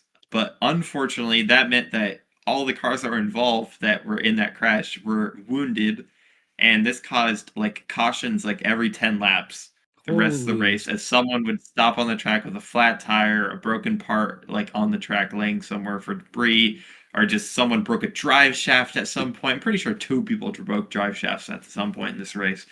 They had like 15 cautions at 100 laps in this race, and there was no race break. Like they don't do that. in 100 dirt lap race. dirt race. Dirt races are usually pretty short, right? Oh no, but this was a 100 lap race. This is why like they're usually pretty short. This was a I 100 mean- lap race though. So Yeah. your eventual first and second place drivers both spun out or crashed, had issues with 50 laps to go. Why can't I remember his first? Jonathan Davenport spun out for the lead with 50 laps to go, but right before that, Josh Rice had a flat tire with like 53 laps to go, and they went restarted again, and then that's what happened to Jonathan Davenport. For those of you who don't know, like flat tires in dirt racing, that's like usually detriment because yes, they don't count laps under caution, but you also don't have pit crews usually. It Yeah. usually takes about 3 or 4 minutes to change a tire. Yeah, You've got to but go outside the fortunately, racetrack, go back to your garage, find some guys who change a tire that fast, and then get back out on the racetrack. All before they go meanwhile, back green. So through all of this, we've had like multiple lead changes. Like nobody has actually in the run out to the finish. lead so far. This Um, is. are you sick. just now seeing the finish? Yeah, Dude, Yeah, I'm telling you, like I love late models. I'm not a huge dirt guy, but if I'm gonna go watch a race, it's gonna be micros in a couple of months. But that's Yeah. besides the point. If I was gonna go watch a race, it would be a dirt late model race because those things are so much fun to watch, man. The closest dirt track is like an hour away. It's And a it's whole just hour such a- for you. No, It's a whole hour for oh me, my, Luke. That it's such a sucks. rough Compared life to for like, you, there's man. like Oh, 3 asphalt no. tracks in that bubble, Dude, and that's hey, remind you me do again a how circle. far is Oh, Darlington man. away from you? I forgot. How far is Darlington's only like, hold up, I'm gonna check on my phone. Oh, Give me a whatever, bro. second, Luke. So I'm thinking of Anyways. going to Darlington. Anyways, It after is- this, a kind of a scary moment happened in this race where Garrett Alberson had a rock go through his visor, had to get taken to the hospital. That caused another What? red flag that took a lot of time. Luke, Darlington is 2 hours and 13 minutes away. It's oh, just that's so cool. It's far. almost 19 hours for me. Luke, you don't get it. 2 hours and 13 minutes. That's basically a whole day. That's Okay, basically man. 19 hours. Shut up. Shut up. Chud. SV's closest racetrack is like 3 hours, I'm pretty sure. I mean, there's like a So- local asphalt track. The but- only I was gonna say, asphalt track in Texas. You've got the only asphalt track in Texas other than TMS. Like, close What to you, track but is it? That's it. I don't know, Houston Motorsports Yeah. Complex or something. Yeah, it's called Houston Motorsports Park, something like that. Yeah. Yeah. Okay, Uh, I've unpaused the dirt race. This is sick. So This with is- like a little over or later in the race, Garrett Alberson had a rock go through his visor. He had to get taken out of the thing, and then he had to go to the hospital. Oh my! Get Oh my stitches. god! Oh my god! Hey, stop reacting. We can't see what you're watching. The That's reaction- Anyways. cool. They just crossed the line for the finish. That was really cool. Yes. So then, after all this, we went I'm watching it restarting too. again, and Jonathan Davenport and Josh Rice battled out for the last 5 laps, just slide jobbing each other almost every single corner. Peak. And finally, Josh Rice takes the win across the line after he bounces off the wall. Everyone thought he lost it there, but he This is bounced off the like- wall and actually helped him go past Jonathan Davenport on the inside. You catch then- the right rear. If you catch the Yeah, right we rear see quarter with the- after he takes the checkered flag, he punctured the right rear again. One more lap, and he doesn't make it. He doesn't make it. That's just crazy. That is. I need. Keep in this. mind, this happened within like a 5-hour radius of ARCA, of the Cars Tour race, and there was something else too. I think that was also happening simultaneously. Maybe I could be wrong. Yeah, It was the just like Arca back to the back to Arca back, Portland just like race. banger after banger after banger. Like, it And was don't one of forget the Bowman Gray Stadium. I guess, bro. It was just kind of mid. Yeah, so I gave this race a 9 out of 10. This is up I there with didn't- one of the best races of the year. I was at work, I couldn't watch it, but I just saw watched- the finish. The full race replay is on Flow Racing's YouTube channel. Just I think. watching the highlights, I understand 100% calling this a 9 out of 10. I'm not gonna rate it because I didn't watch it all. I'm not giving it. But- I'm not giving it a 10 out of 10 because the official runtime of this race was 3 hours and 34 minutes from That's start to finish. insane. For But 100 lap race. for a 100 lap race on a half-mile short track. And during I think was it a heat race where there's the double flip? Oh yeah, a heat race. There was a Oh, yeah. massive flip. A massive flip. Both drivers were okay too. I mean, That's the other thing about late models. You will watch late models find new ways each time to flip. I saw one of my friends who's like big into dirt racing sent me a picture of a car that was in the forest because it had flipped over the wall and went into the trees. It was a late model because, of course, it was. That's Yeah, this race is I on. need more dirt racing in my life. This officially uploaded to Flow Racing's YouTube channel. It's full race Lucas Oil North/South 100 at Florida Speedway. It's an hour and 34 minutes if you have the time for that. I'm sorry, I gotta do a call out. I gotta call somebody out. Whoever the owner of 311 Speedway, you're on the list. Because you're an idiot who ran the track to be stupid. I know there was a whole controversy when there was the whole 2020 Bubba incident. He was talking smack. And then the track shut down because he's stupid. And now my area does not have a dirt track. My area of like a 60-mile radius does not have a dirt track. It's like 15 minutes away. It's like in the 20-mile radius. While we're on the topic of dirt racing, I know it's like 5 months away, but if you liked what you saw, you need to tune into the Gateway Dirt Nationals in December this year. It is I will. fantastic. I will. The Gateway Dirt Nationals is it's essentially the Chili Bowl, but for dirt cars. They race where the St. Louis Rams used to play. So it is a quarter mile. It's beautiful. And they pack it full of late models. It is awesome. And modifieds. And there are modifieds too, yes. Modifieds are my second favorite show behind late models. I think modifieds are great too. Dirt racing. And I'm a dirt warper. All of this is on Flow Racing. So with very affordable pricing. Not really. I mean, anymore. Debatable. I mean, I have my ways. Compared to other streaming services, it actually is affordable. But and I think if you're a racing fan, it's worth it. Like if you're a racing fan who like you don't care what's on, you just want to watch. I mean, you kind of gotta be employed, but like if you've got if you like watching racing 24/7, just to just put it on and do something else, I think it's worth it. I don't have it personally, but I think it's worth it. The thing is about Flow Racing is that you've got all these events. You got ARCA, the lower series. You got Dirt Racing, High Limit Series, and Bowman Gray.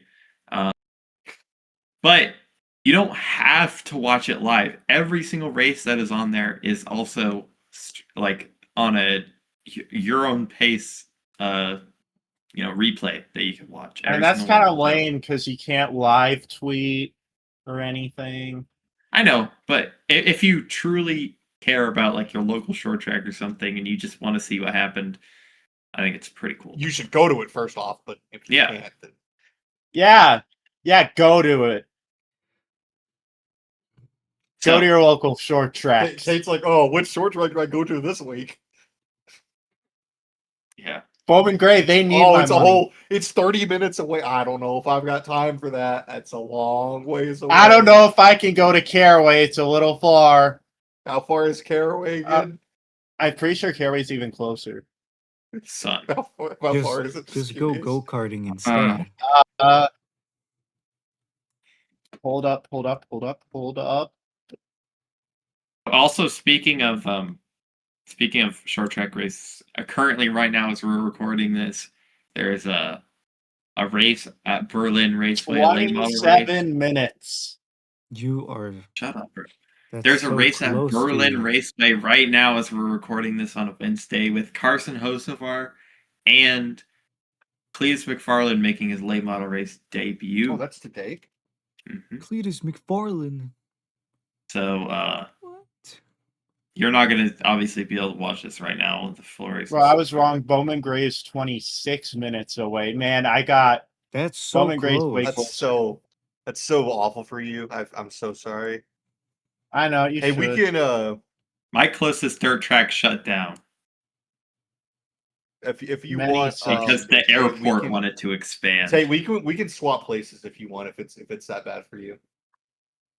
I have a racetrack like 20 minutes away from me. Yeah, you could come to Texas Speedway and they put on like that one ARCA race that's like horrible every year, and like awesomely horrible where everyone just crashes. All right. Well, I think we're done talking about other races. We had a lot of other races this weekend that were good, did. at least. And it was a generational weekend of racing. Yeah. So, I think it's time for breaking news. There's a lot of breaking news this week too. Yeah. We're I breaking guess. the news. First of all, Connor Hall will be making. Is this his Truck Series debut? No, I don't think so. I don't think so. No. But he's racing a Nice 4 truck at Richmond this weekend. Niche. Yeah, niche racing. Just blue. It matches his late model car.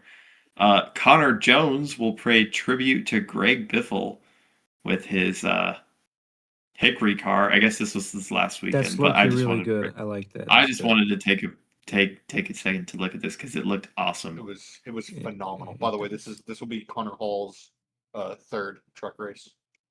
No, this is not in Truck Series. This is late model. Unfortunately. Late model. No, I meant he's making his third. Oh, So Connor Hall. Yeah, Connor Hall. He's making his third truck series start this Boom. weekend. Yeah. Nice. Phenomenal. It's backwards, but it's phenomenal. They nailed it. They That car absolutely nailed is it. way too good for Connor Jones. It's true. It's a touching tribute until you realize who's driving it. Yeah. The Adelaide Supercars wild card is in the works for a Toyota NASCAR star, and that is rumored to be Ty Gibbs.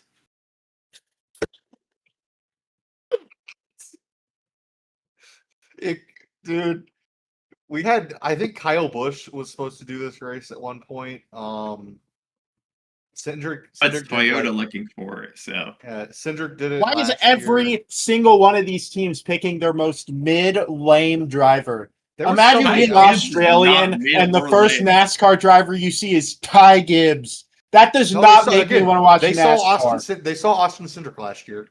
Austin Cindric and Ty Gibbs, they are starving. They've seen the best of the best in terms of 2020's Xfinity. They've NASCAR, seen man. enough. They've seen enough. They don't want it. I don't know why. I don't know why we don't see Connor Zilic go down and run a race down there, because that would be He beyond would peak. put because he he's would in Torture belt City, those that's guys. why. Actually, you stuck know in why? Torture. Because he would Triple just Eight, be the Triple Eight team that's a Red Bull, they're Fords now. That's why we won't see Connor Zilic race. Chris Buescher. Speaking of Triple Eight, we had news come out about them yesterday. We'll get What to is that in a minute. I'll cover that one. Okay. I'll go over Truck Series entry list for this weekend. We got 39 trucks for 36 spots, I'm pretty sure. Oh no. We got Nick Lights in the 1 truck, Destiny Spurlock in the 2, Okay. Connor Hall in the 4, Corey Heim in the 5, Shane Van Gisbergen in the 7. Other than that, we got let's see who else. Mason Massey in the 20. Elliot Sadler, I forgot he's racing the 25 truck this weekend. What? That's putting crazy. anybody in there. Yeah. Hop off, go. He's go. Casey Klein in the 27. Parker Eatman in the 42. He's had some good runs for Nice in his few starts this year. Eatman. Landon Lewis again in the 45. Christopher Bell in the 62. Watch out for him again. He's going to be second. And Tristan McKee in the 77. I think this is his first of many starts later in this season in a 77 truck. Tristan McKee winning. Yeah. That is all for those. I did not see Pup entry list, I don't believe. Yeah, that's not even out yet somehow. What? I don't know. But I assume it's probably the same 36 as normal. Anyways, moving on to more news. The O'Reilly Series race at Iowa had 1.017 million total viewers, making it the most watched O'Reilly Auto Parts race at Iowa since 2018 per CW Sports. This race had a 1% increase over last year's Iowa race and peaked at 1.25 million viewers. Good. So, more news about some schedules. I didn't include all of it, but I included this one as Dover has been given a points race back, and North Wilkesboro will get the All-Star race again, May 23rd. Shocker. And we'll have trucks May 21st. You realize that they're not on Saturday, as the O'Reilly Series will make its debut at North Wilkesboro, May 22nd.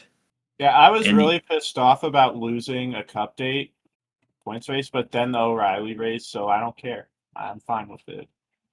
That's I still probably think- going to I end still up like think a Cars Tour race. I still think it deserves a race. I thought that was better than any Martinsville race that's been put on in the next gen era. I think that would be substitutable for the spring Martinsville race, but I don't make the Yeah. rules. So I honestly love this track as an all-star race if it's not at Charlotte. I think this is the best one. I think So- that's fair. I really want to see the All Star back at Charlotte just because that race is so good. Like we could get like a genuinely like 2009-esque All Star race again, but no. Which again, I think if we're not going to Charlotte, don't send us to Dover ever again. But I'm okay with Wilkesboro. Yeah. Some interesting note. Corey Haim is not eligible for Rookie of the Year next season, as the limit for Cup starts is 12, and Corey Haim is already at 15. It's limited. NASCAR to just 12. made this limit for some Yeah. reason. I don't And know it's why. limited to 12 unless you're Ty Gibbs or Noah Gregson, who both They ran just- 15, who both ran 15 or more races the year before running for Yeah. Rookie of the Year. Keep in mind that's exactly how many races Corey Haim has ran this year. I think they just made this up like this last They do year. it on a case by case basis, which Ty Gibbs was fair. Like he was filling in for Kurt Busch. Like he wasn't going to make those starts until he filled in for Kurt Busch. That's fair. Noah Yeah. Gregson was filling in for Alex Bowman, I think, when he Yeah. was hurt. So I get it, but at the same time, like, why? What's I the don't point get it. I of just think it's stupid. what's the point of what's the point of limiting who's a rookie? Like he's never run a full season in points. That was not the intention. It was had they declared to run for points this year and they only showed up to 15 races or whatever, or however he hasn't done 50, like 12 or however many he's done this year, then fair. That's fine. I'm okay with that. But they didn't declare for points. He's not earning points. He's not earning anything. Like it's dumb. It's really dumb. Yeah. Takes away what would have been Exactly. probably an easy Rookie of the Year for him. Pretty much going to be handed to Love on a silver platter now. I don't think there's anybody else who's going to be competing for it. So Yeah. Unless we get Lane Riggs in the 4-car, but that's going to be the battle of the mid. I'm going to be honest. It sounds like Gregson's got that ride somehow. Somehow Gregson sounds pretty confident that he's got that ride. In fact, actually, Front Row sounds confident that Gregson's got that ride, which is funny because they used to be notorious for we're going to put this guy in the car for 1 year and then he's going to be replaced. They swapped out who was in the 38 like 4 years straight.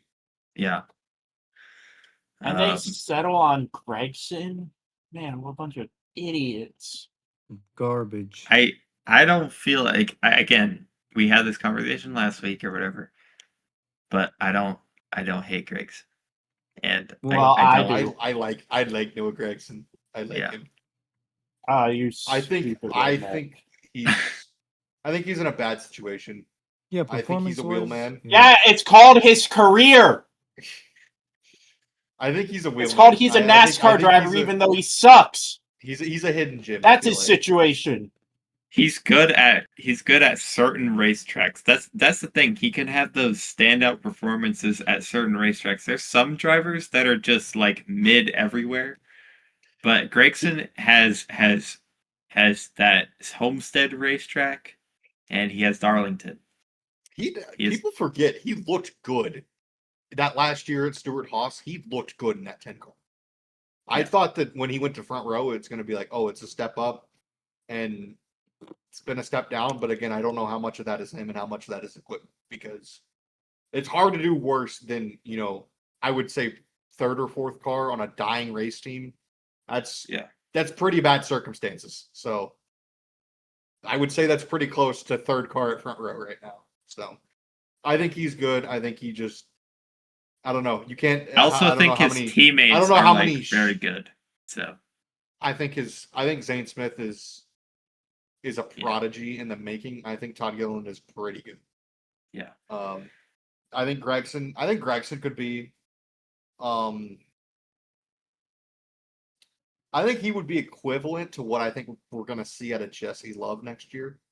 What I'm imagining Jesse Love's going to do, not necessarily what he is going to do. I think he's equivalent to where Love could be running next year. That's kind of where I see him. But we'll see. Yeah, we'll see. The thing we'll see is NASCAR ratings dropping like a frog. The Cup Series, What we won't see Iowa is people are average terrible. 1.929 million viewers on USA Network. We are under 2 million at not even football season yet, guys. This is Great job, NASCAR. Thanks for sirens. Great job. Great job on doing this contract for like $1 bajillion that had like a bunch of cable races. Great job, guys. We need a blaring horn. They're playing at max 5D volume. chess with that move. We don't get cable races, but you know who does get cable races? ARCA. You mean broadcast? We're on cable right now. Come on, man. But you know what? The thing that sucks about USA Network specifically is it's not on Peacock. So the people who don't even have a streaming option. Fox races at least were on Fox 1, I'm pretty sure. Not sure why you'd ever buy Fox 1, but I don't know, bro. There's probably a lot of boomers that do.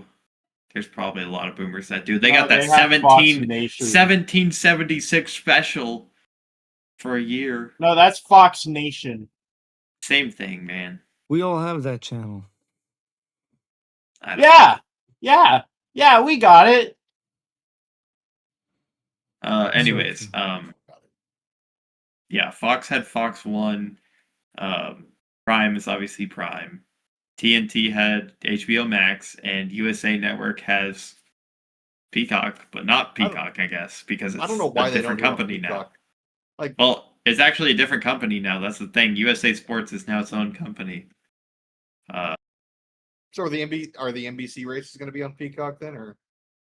I'm not sure actually, but they're going to be produced by USA Sports, so it's not even NBC. This is what sucks now, because now the races on NBC aren't even being advertised for NBC. Like you can't even watch an NFL. I don't even think we're going to be able to watch an NFL game anymore, and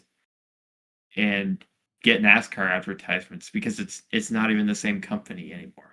What? We're not going to be able to watch Sunday NASCAR will always be stupid. Unless it's the last 3 races of the year and it's on NBC, they'll probably advertise for that. But they're not. I don't think they're going to advertise for the other races that are on USA Network. The thing that's dumb about that I don't get about NASCAR is I get hey, sometimes you want to sign these big deals, whatever. Why so long? This happened last time. Why are we signing 10-year deals? Because the TV market in 10 years is going to look completely different than it did now. Just we did 7 last time. 7, that's still a really long time. Last time it was again, 3 or 4, years. I think is fine. I think you can't go more than 4 or 5. I think 5 you're pushing it. 4 is probably sweet spot. But I mean, I feel like sponsors don't want short TV deals, so. That's fair, but at the same time, I feel like the sponsors are going to regret it when in 2 years we've got 1.5 million people watching a cup race because nobody has cable anymore, and it's not on any streaming services. You mean in 2 months? Yeah, 1.5 million. You mean right now? Yeah. I mean, once NFL starts, we're gonna get below the millions. Oh yeah. Bristol, oh boy, Bristol's gonna be 1.4, 1.3. No, you got to remember Yeah. that's a Saturday night, though. I mean, I know, they're going to go up against college football, but they're not going to Oh, go up no. against the NFL. I know, but Bristol's already been low. They're going up against college football, though. It's over. Thank God Yeah. Bristol's moving back to Yeah, August. Bristol will not have that problem next year. Thank goodness. Yeah. Yeah. Anyways, moving on, some unfortunate news for Tate again. Daniel Dye will run the O'Reilly Autosports Series events in the number 32 for Jordan Anderson Racing at Daytona, Darlington, Talladega, and Martinsville. This is not This is unfortunate news for everybody. This is unfortunate news for everyone. Nobody wins in this situation. Except Nobody for wins Daniel Dye. except for Daniel Dye. Stupid little ball punching hands. They get to go back on his steering wheel, and they shouldn't be anywhere near one. Just say something bad on the internet and get more rights. You're so right. It's That one guy scientifically that proven. Very It's much. What's scientifically gonna happen to proven. that team owner that was talking smack to Kyle Larson in sprint race? That guy's gonna get like 30 new sponsors. No, it's basically scientifically proven at this point. First time Saying it's bad it's stuff on just the a thing. internet Second time works. it's coincidence. Third time it's real. We had first time Kyle Larson goes from Chip Ganassi to Hendrick Motorsports. Second time Noah Gragson goes from the following Legacy That was Motor a more Club. lateral move. Well, Okay, I would say it was actually here's the a thing better with this, one. okay? Kyle Larson was going to that 5 at the end of the year regardless. That was gonna happen. He was. That's the thing. That was set in stone. I don't care what anyone says. That was gonna happen regardless. It's just a little unfortunate the timing that it did happen. Yeah. But then Noah Gragson, I don't think it was that bad. I'm gonna be honest. It was definitely not as bad as Larson's thing. I don't think it was that bad. It was dumb. It was very dumb. But it wasn't like I wouldn't say it was egregious by any means. It was just very stupid. I don't think it was firing worthy. I don't think the it was punishment firing. fit the crime. I think the punishment fit the crime. I think he did his time of a year or half a year off, and he got offered a ride that was. His punishment was driving the Stuart Haas dying Stuart Haas car. I know, but I feel like Stuart Haas at that point was better than the first year of legacy at Toyota. First year of legacy Toyota was absolutely abysmal. That was their last year. They were dying. They were literally dying. They were quite literally. Either way, he got a promotion. I still would call it a promotion. So, and then finally, our third time is Daniel Dye losing his shitty Ram truck. Connor Zilic, I have an idea. This could work. Again, I feel like Connor Zilic, if he said something next year, he's going to get fired and then he's going to get put in the 48 because he's going to go to the 48 regardless. I think you should be talking to Carson. I have an idea. Trust me, bro. I think you should be talking to Carson Kvapil a little bit more, maybe. But yeah, no, Carson Kvapil's in a good seat. Okay, but does he have a future? Like, that's the thing. Absolutely. Connor Zilic is in a bad seat right now, but he has a future. Carson Kvapil's in a good seat. Carson Kvapil has Does he have a future, though? You're stupid. Genuinely stupid to pass him up.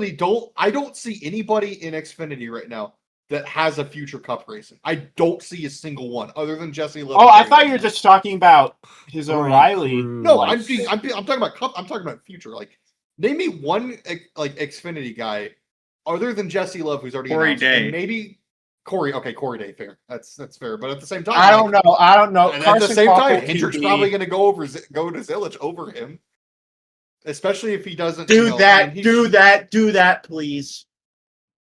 I just don't think you can say no to Connor Zilic. That's unless Corey Day, wins 11 races. Throw him in the trash. Corey Day, you're out of here, buddy. I just want to tell everyone listen, every single race last year that the 17 car was in, it didn't matter if it was Kyle Larson or Chase Elliott or Alex Bowman, it was a threat to win. And Corey Day gets in it this year. He has 2 wins. But last year they were on a skinny schedule with that 17 car, and Corey Day was noticeably way worse last He year. was and awful. No, granted, that was his first those are his first yes, ever, but now NASCAR we're in starts. year 2. We're in year. I would say we're still in technically year 1. Like this is his first. Like this. Yeah, is his I guess you're Carson right. Kvapil and his Corey first Day are real tied year. in wins. But I'm just saying, in terms of like improvements for sure. in terms but I don't of like think he's... yeah, in Carson terms of, Kvapil like, and Corey Day crew are tied in chief, wins. I guess. True. I mean that is true. And Corey Day will surpass him. I think that's more of a Carson detriment Kvapil to has the- more wins than William I'm Sawalich. gonna be honest. I think that's more of a detriment to Kvapil than it is to Day. It's definitely more of a detriment to Kvapil than it is to Sawalich. I'm just saying that 17 car is a Hendrick Motorsports car. This is not even a Junior Motorsports. This is Hendrick Motorsports car. I feel like 2 wins is a little bit like like Cup Series. If he goes out and wins 5 races or more next year, sure, fine, give him a cup opportunity. But right now, he's not looking like it. Not looking like it anytime soon, at least. So, you know what? Yeah, that's all for news. By the way. Yay. Oh, okay. Now on to my thing about AAA. Actually, insane development here. So, if you've been watching Supercars, I haven't been keeping up very, very well this year. But Jamie Wincup and the AAA Red Bull, AAA is basically JGR this year for like the past 3 or 4 years. They have been dominating everything, and Wincup has been noticeably slow this year. Well, it turns out yesterday they found out that the engine intake, I think, engine airflow restrictor was 1.5 inches too small. This is not a part that Red Bull makes. This is a part supplied by Supercars themselves that has been 1.5 inches too small for the entire season.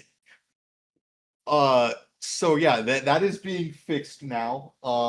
Wincup sits 7th in points. I'm gonna guess his teammates leading. I don't know.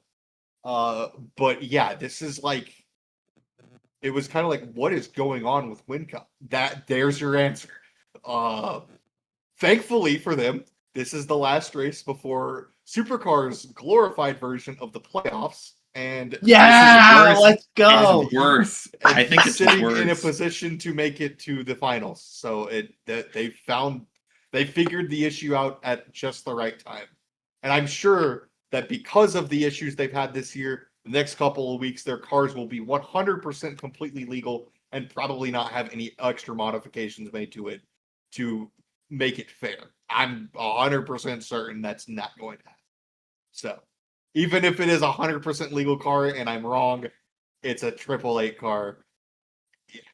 So, but yeah, more just how did this happen for this long? Again, this is a race before the playoff starts. So, and they just now figured out why are we so slow with this one driver in particular, Jamie Wincup, who is a very, very successful Supercars driver. So, yeah, there's our quarterly let's talk about Supercars moment. One of the strangest stories I think I've ever seen. Big news for the men down under. Actually, one more thing. Peak, I don't have time to watch it. I know. Honestly, say Supercars might be my favorite racing series that isn't NASCAR affiliated. I love Supercars. LARPer, So much. LARPer. I'm a huge IMSA. Supercars LARPer LARPer. alarm. But in a LARPer. couple months, IMSA. when Bathurst 1000 rolls around in a couple of months, we all need to watch it. LARP That is a stick. peak race. Anyways, one more Live news story I action saw roleplay. just before we finish here. Fox earned 677,000 viewers for the IndyCar race at Portland this weekend, down 4% from last year. Ouch! Never put your race at the same time as NASCAR. Sucked.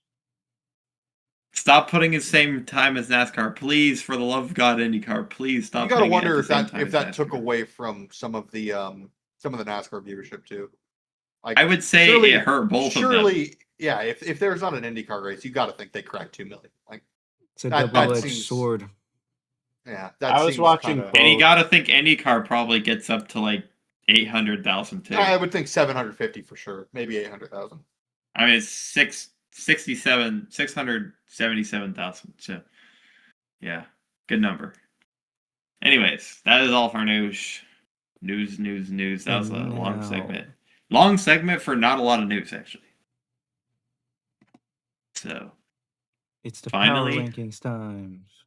Power Yay. rankings. I didn't Man, this is really gonna have take a time. I've billion been years. pretty busy at work, so I didn't have time to go through the stats. I don't really have preparation for much stats other than just going through the list, which is fine because we've had a long episode so far. So I'm just gonna kind of roll through them. I will say this is one of the hardest power rankings. Not necessarily like, I would say 6th on up was pretty simple. 7th to 10th was pretty tough, but like, I'd say 7th to 9th was tough. And then like 10th on back, it's like, man, I don't know who deserves to be in the top 10. So starting off, despite the fact that he didn't even run a race this week, I've got Corey Heim at the honorable mention.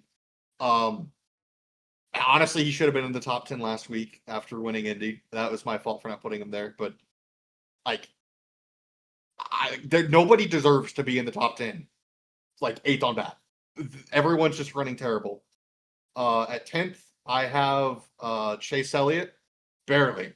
And I mean, barely I have Chase Elliott. It has been, he's got one top 10 since his win at Texas. And that race, he crashed across the line. So, it's been a bad couple of months for Chase Elliott. I pointed this out a couple of months ago. I noticed that like Chase Elliott has been like so consistent, and like a part of that consistency is he doesn't win a lot. And I was kind of like, it wouldn't. And then he started winning races, and his consistency fell off a bit. I was like, it wouldn't hurt me if Chris Buescher did like the same thing, and like if he traded, finishing top 15 like every race, he traded, a couple DNFs out for a couple wins. I don't know that I want that anymore because Chase Elliott, ever since winning 2 races, looks horrible. I mean, they look terrible. He finished 15th, and that was honestly better than they ran all day. So, yeah, I've barely got him at the 10th spot. At 9, aforementioned Chris Buescher.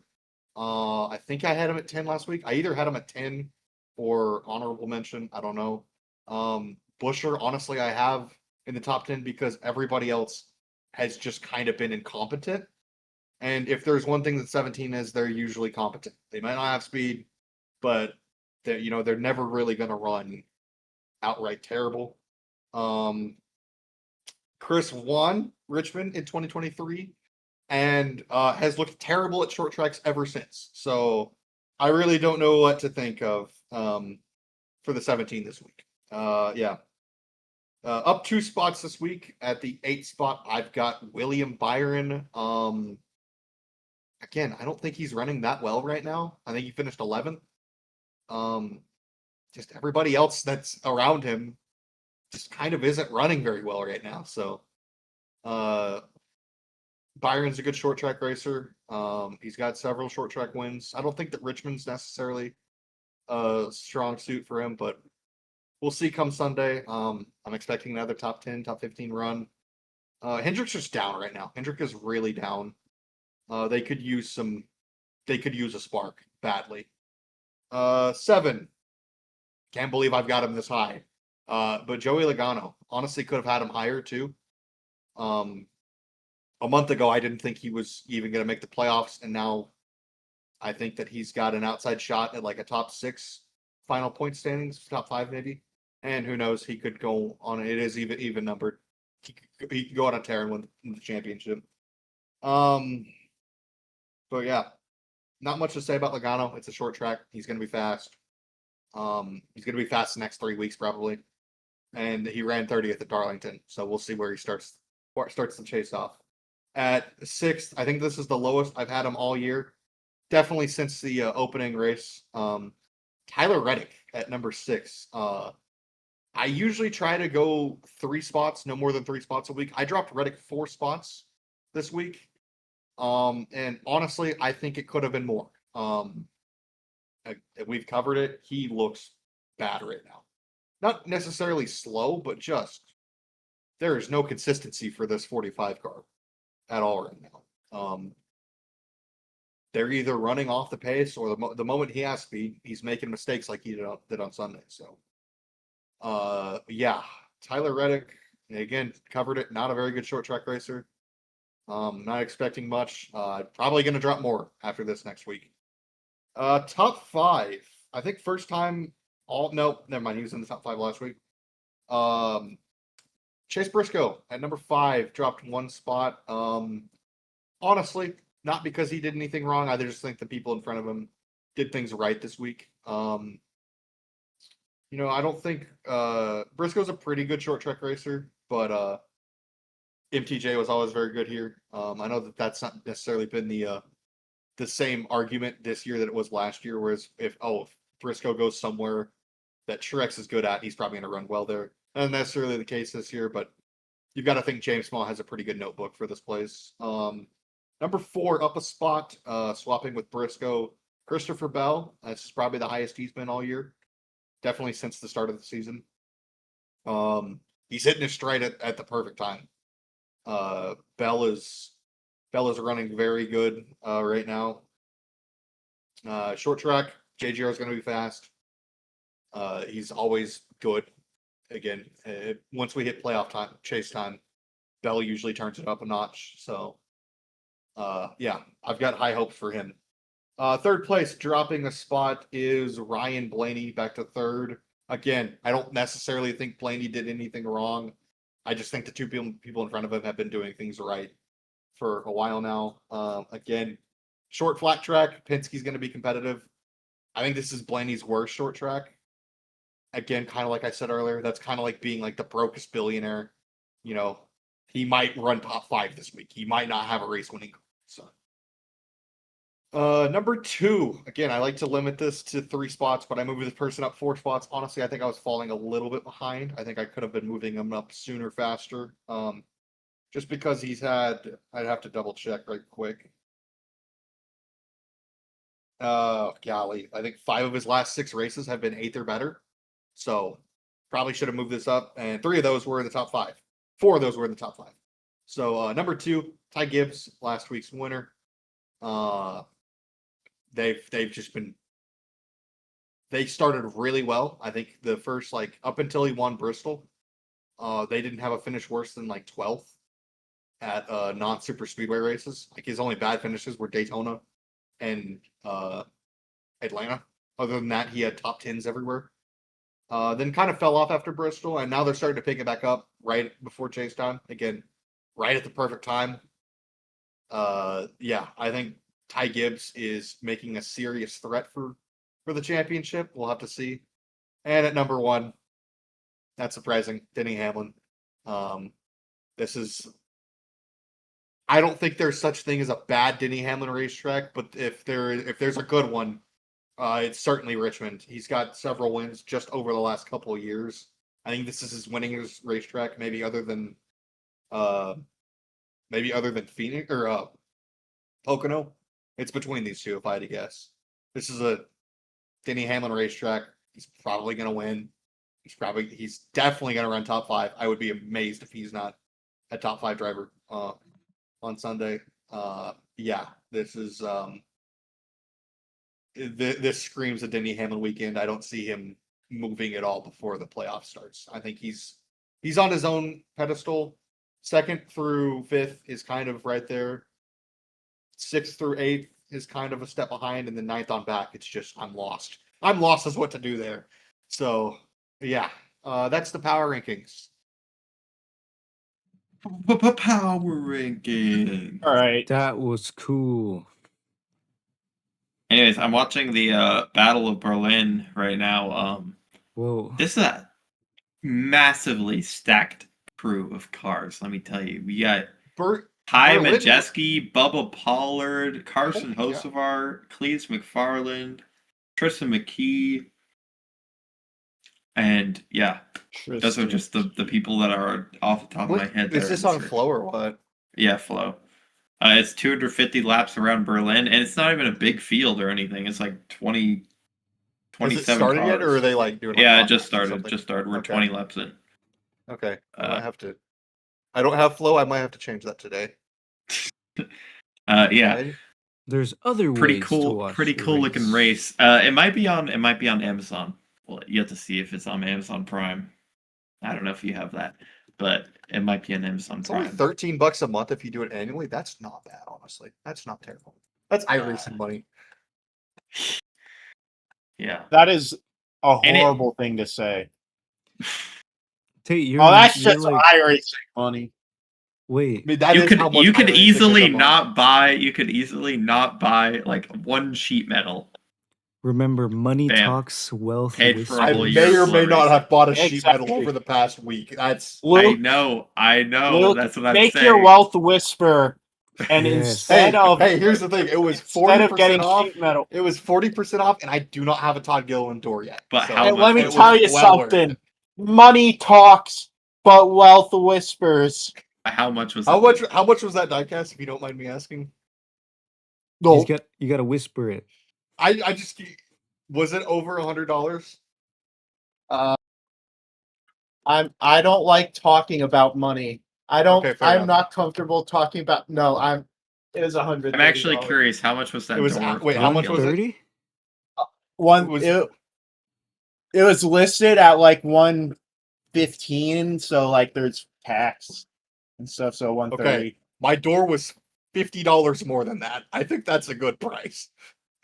Oh And my also, gosh! most of You these could are- have It was paid for it was a year of flow $180, racing. and like that includes shipping. That includes shipping. That includes taxes. $180 flat. So these, That's not a bad Uh, deal. I will take that. so the Clint Boyer Sopranos diecast A year of is flow usually racing at was like $188 $180. this year. Okay, but Is do it you really like The that? Sopranos? Have you ever watched The Sopranos? Yeah, I would buy that No, instead who of the the hell sheet metal. cares?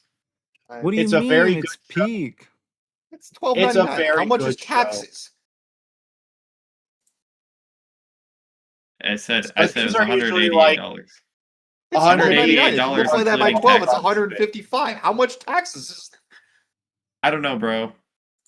Wait, maybe I'm larking. I'll have to go look at it Quasimodo again. predicted Anyways, this. Okay, it's normally $14.99. It's on sale right now for $12.99.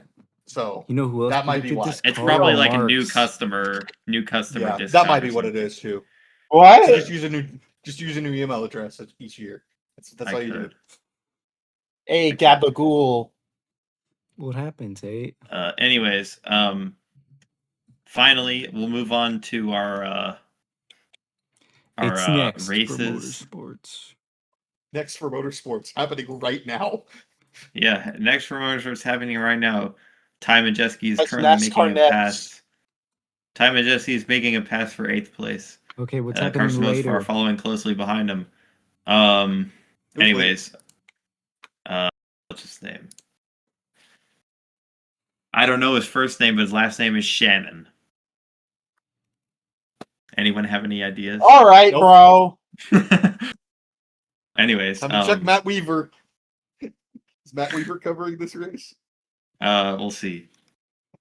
Anyways, next week for racing, not including right now, we got NASCAR at Richmond.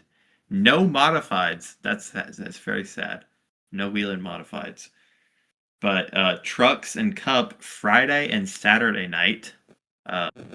Finally a Saturday night race. And then we got IndyCar at the new Markham Street Race. Malcolm? With the NASCAR Canada Series. So, suburban slop race. Can IndyCar please just collapse? No, you No, can't say that. myself. The IndyCar fans will get mad at you. Okay, here's what I think. The current IndyCar should collapse in on itself and be reborn into something that doesn't suck. I guess, bro. Like a I mean, rebirth. they're literally doing that, so. Yeah. We'll see. Well, do better, because it sucks. Before we move on, I just want to say Daniel Webster in the Battle at Berlin has a phenomenal Kyle Busch tribute paint scheme. It is it's one of his NASCARs, I believe. What like number his, is he? 33, number 33. Oh, I see it. Yeah. Oh wait, no, that's Cletus McFarland. Never mind. Oh. Cletus yeah, is he's in back a different. to Cletus is in a different 33 car. yeah. Cletus Yeah. is in 33. Cletus is just about to get lapped by your leader. Oh no. Yeah, not a lot of cars in the field. Cletus only fell back to 23rd out of 27. So he's not doing horrible, but yeah, Alright. I haven't seen I that. believe. Yeah, the 33. I think it's just like it's one of the. Wait, I see it. NASCAR. I saw it Yeah. just a second ago. Yeah, it's like I right. think it's the NASCAR. He won like the triple. Oh my with that gosh, it does Bristol. look really good. It looks looks really phenomenal. good. Yeah. Anyways, who's winning the truck race, guys, at Richmond? Corey I Heim. haven't looked at this. Is Corey Heim racing? Oh, Corey Heim, Elliott Sadler, Corey Heim. Christopher Bell. Corey Heim. We're gonna be lame and we're all gonna say Corey You know Heim. what? I think Christopher Bell is going to put up a fight It's Heim against o'clock. Lane Riggs because Lane Riggs is going to win. That's All good. right. Also, by the way, Corey Heim is in the 5 truck. The 5 truck has been significantly worse than the 1 truck. Oh, this he's year. in But he Adam won in the Andretti 5 special. truck. Yeah. What? Didn't he win in the 5 truck? I was on don't the think super so. speedway, bro. Oh shit. Okay. That doesn't count. Yeah. I don't care. Other than I that, feel- like at North Wilkesboro a few weeks Why ago, don't he you looked care, like Tate? a 10th place truck in that 5 truck. So We're I supposed don't to believe. care. That's why I don't know. On that 5, if you're not in the 1 at Tricon, you're kind of like. eh. So I've who's in been the 1 in then? this. You've been in what? Sorry, I don't care. I've been in this VC for almost 4 hours. That's your Whose fault was that? It's you were mine, here doing but nothing. Nothing. I'm gonna check. well, you were at your job. Doing something. Hold when on, you I need should to be make my here with pick. I need to us. make my pick. Corey Heim, Connor Hall, If he's not in Shane the Van 1 Gisbergen truck. is in this race too, in the 7. Oh, yeah, Tristan this was supposed McKee to in the be- 77. Yeah, this is supposed to be Bush's last truck race of the season. Unfortunately. I changed my pick to Tristan McKee. Man, I don't want to Okay, be man. boring. Okay, no.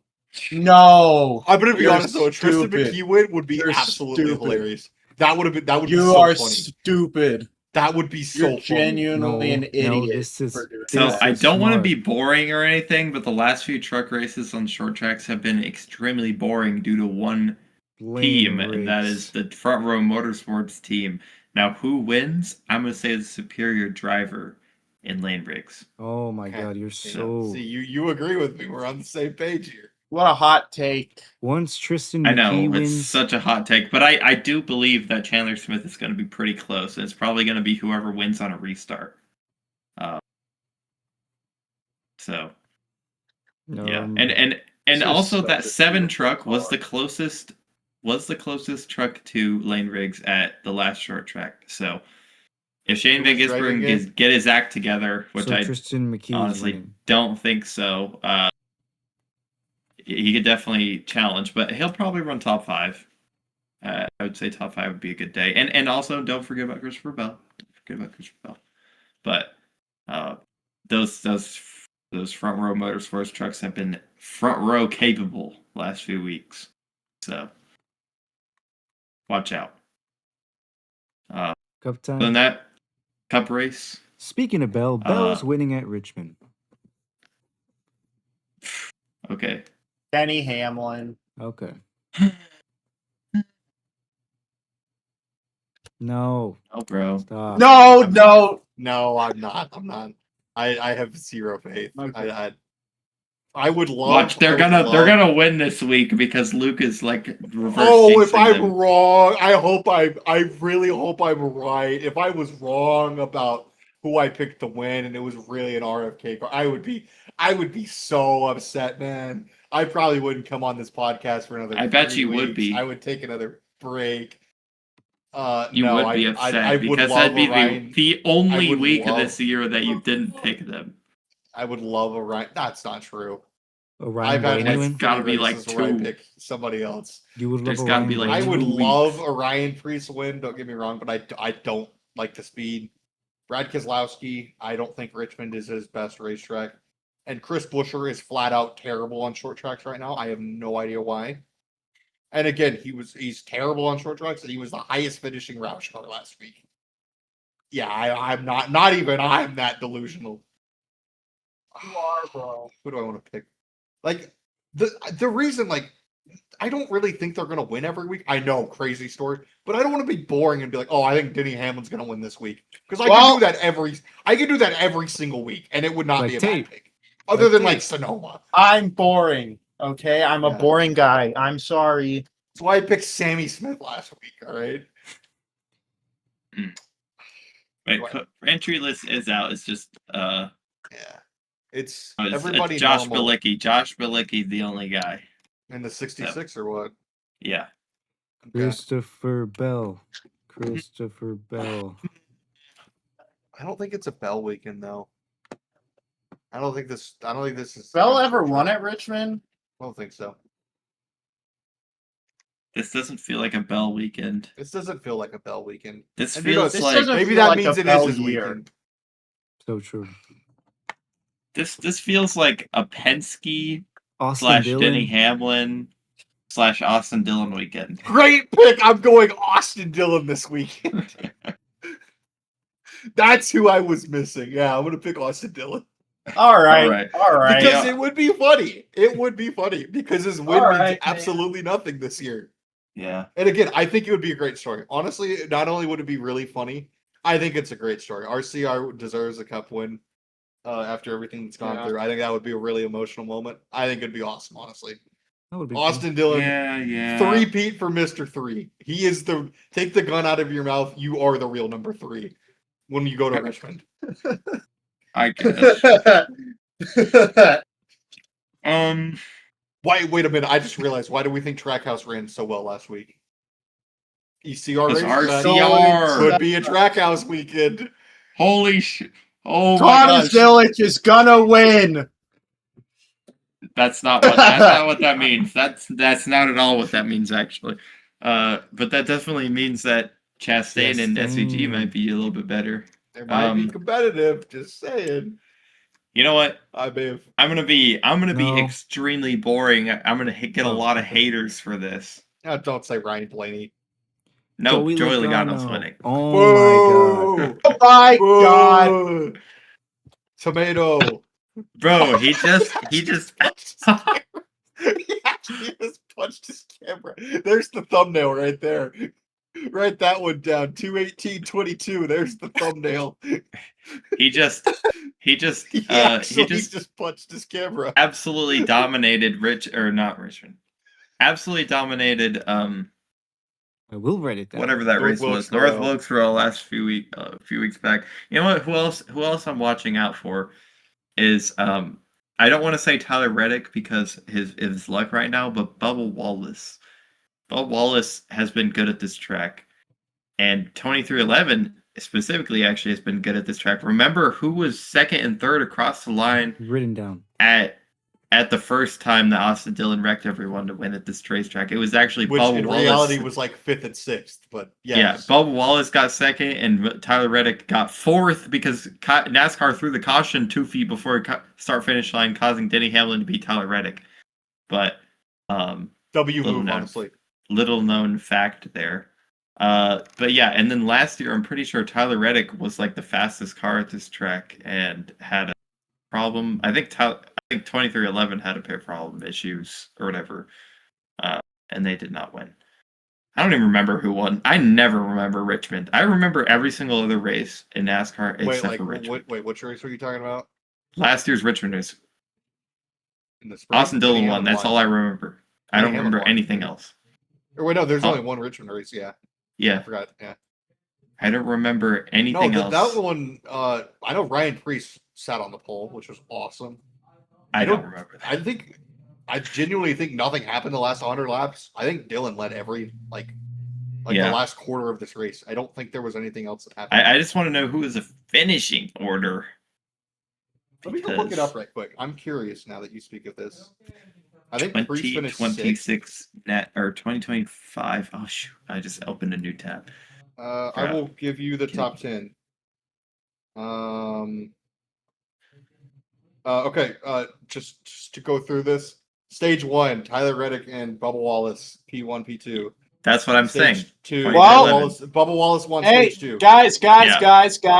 I got news. Oh, we got news. So, comes from Dave Moody on Twitter. And first off, I want to thank the brilliant minds behind IHRA and Daryl Cuddle. There's a special place in hell for that man. Rockingham Is it- will not be on the schedule next year. I was gonna say, is it about Rockingham? Yeah. Yep. That's unfortunate. Well, that's why O'Reilly's Thanks, got a. guys. Thanks. That's why O'Reilly got a. Great job. That's why O'Reilly got a race at North Wilkesboro. I see. Tate loses another racetrack within an hour of him. I know. I Shucks. have it so bad. Guys. You're not losing tracks near you, but I am. Yeah, actually lost the I'm Texas Motor Speedway Day, and But you didn't lose a whole track, and I did. Shut up. We lost Texas Motor Speedway in 2016. Let's be honest here. Yeah. Oh, Well, you no. can still go to the races. We also lost the Dakota long layout too. So Yeah. Yeah, top 10 at Richmond last year. Austin Dillon. This is so dumb. Austin Dillon, Alex Bowman, the 3 Penske What? cars, Kyle Larson, Daniel Suarez, Josh Berry, Brad Keselowski, Denny Hamlin at 10th. Zane what is Smith, it with 11th. Bowman at this track? What is it with Zane Bowman? Smith finished 11th. Shane Van Gisbergen finished 14th. Yo, what the heck? Okay, Trackhouse might actually have a good day. Not even. Chris Not even Buescher gonna lie. finished 30th. Tyler Reddick finished 34th. I guess he got wrecked. Ryan Preece finished 35th. Finishing dead last this race was Chase Elliott because he got wrecked. They had 5 cautions this entire race. 5. Wait, Again, this 2 might of those change were my Joey stages. Logano pick, honestly. Joey Logano because- finished 4th. I know, but 2311 was really fast, and they just didn't win. I mean, Bubba Wallace And they're finished. better this year. That's the thing. But They're better. But 2311 finished 28th, 29th, 31st, and 35th.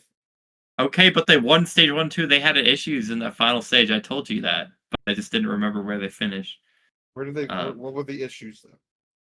I don't remember these issues. I don't remember either, but I just remember that they were insanely good, and then they just lost.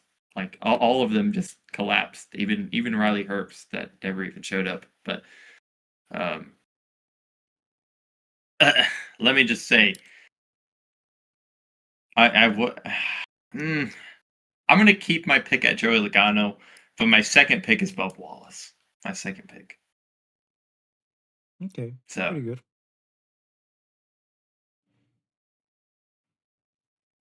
All right, what else? Or is that it?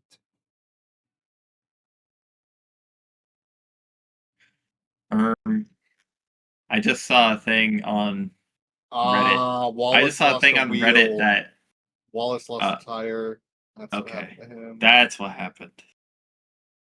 I just saw a thing on Reddit that road crews, in terms of like the pit crews that go on the road for NASCAR, don't want to hold umbrellas and push the car through tech. They want to work on the race cars. This sounds like NASCAR wants more practice. Is what I hear. All right. I mean, they've already announced they're adding practice. I know, Starting this weekend, or but I think this means that NASCAR. I think this means that they want to be able to like have the practice and like actually make big adjustments in the garage versus like Okay, it's pretty good. yeah. Like what would be nice actually is if they had the 50-minute session like first, and then they had like a warm-up session before qualifying, like a 10 to 15-minute warm-up session before just qualifying. dial it in. Yeah, Yeah. I think that I honestly would not hate like if we had like what we have now, I like kind of what you're saying. Like if we had like a Group A, Group B practice, and then Group A, Group B qualifying. If we had again like the No, day no, before. no. Please, No, no more Group I'm A, saying Group B if we had to qualifying. do no, if we had the day before, if we had like a 15-minute session, everybody got to run, and then we did Group A, Group B practice, and then Group A, Group B qualifying. I would not hate that.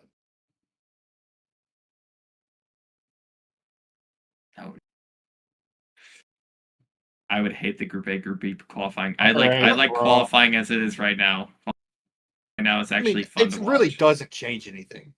Yeah. It really doesn't. I mean, everybody's going to go out in an order anyways. The only Okay. difference is like practice is split up into 2 groups. That's really it. I guess.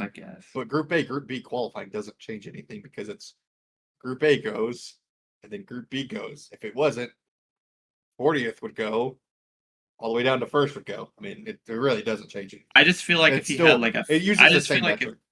I just feel like if you had a 15 or 50-minute practice the day before, and then like a 10-minute session before qualifying, just to like do a few laps around, like I don't Okay, feel like but I all don't the think done. you don't have enough time for 40 cars to get out there and run.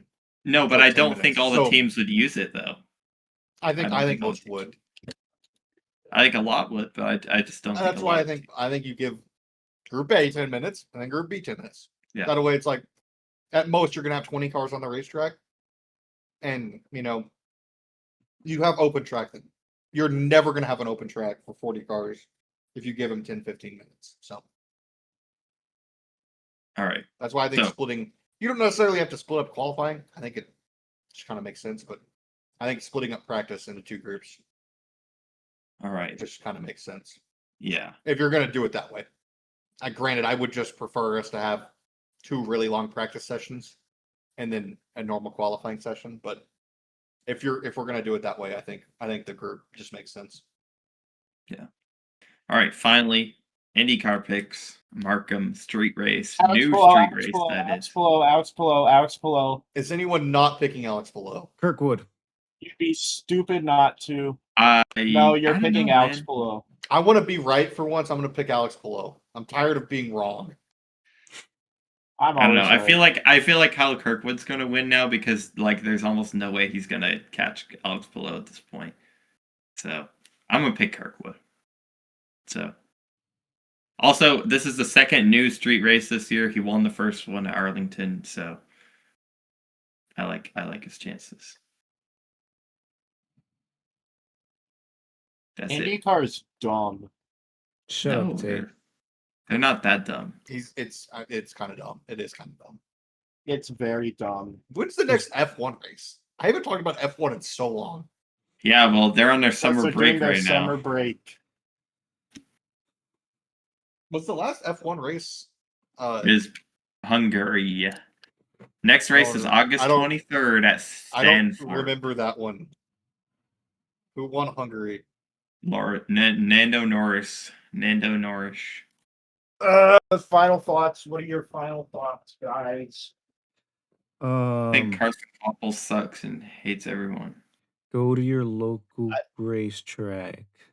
Go to your local short track unless you're like me and you work Saturday nights and you can't. If you're My in the final thoughts are Daryl Cuddle. I hope that in court you lose every single cent that you've ever had in your life.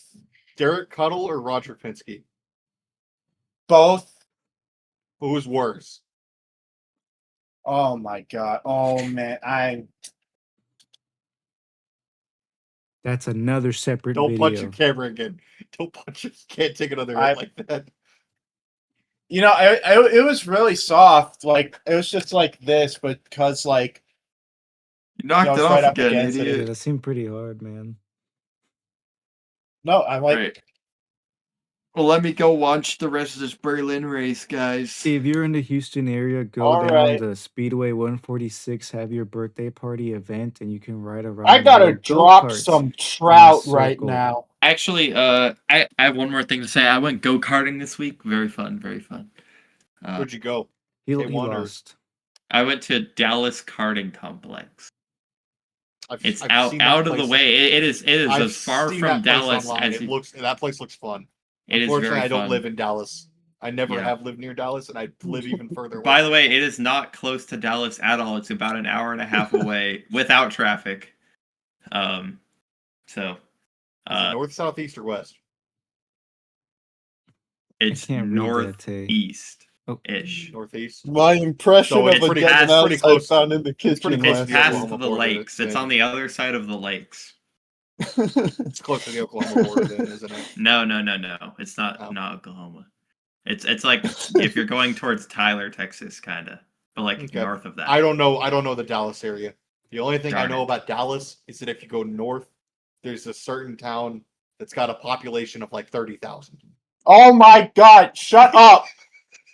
So It's go got to your- be close to like 45, 50,000 at this That's the point funny now. thing. That call wasn't even remotely close. At the time, it had like 39,000 people there. It's like, Yeah. wasn't even close.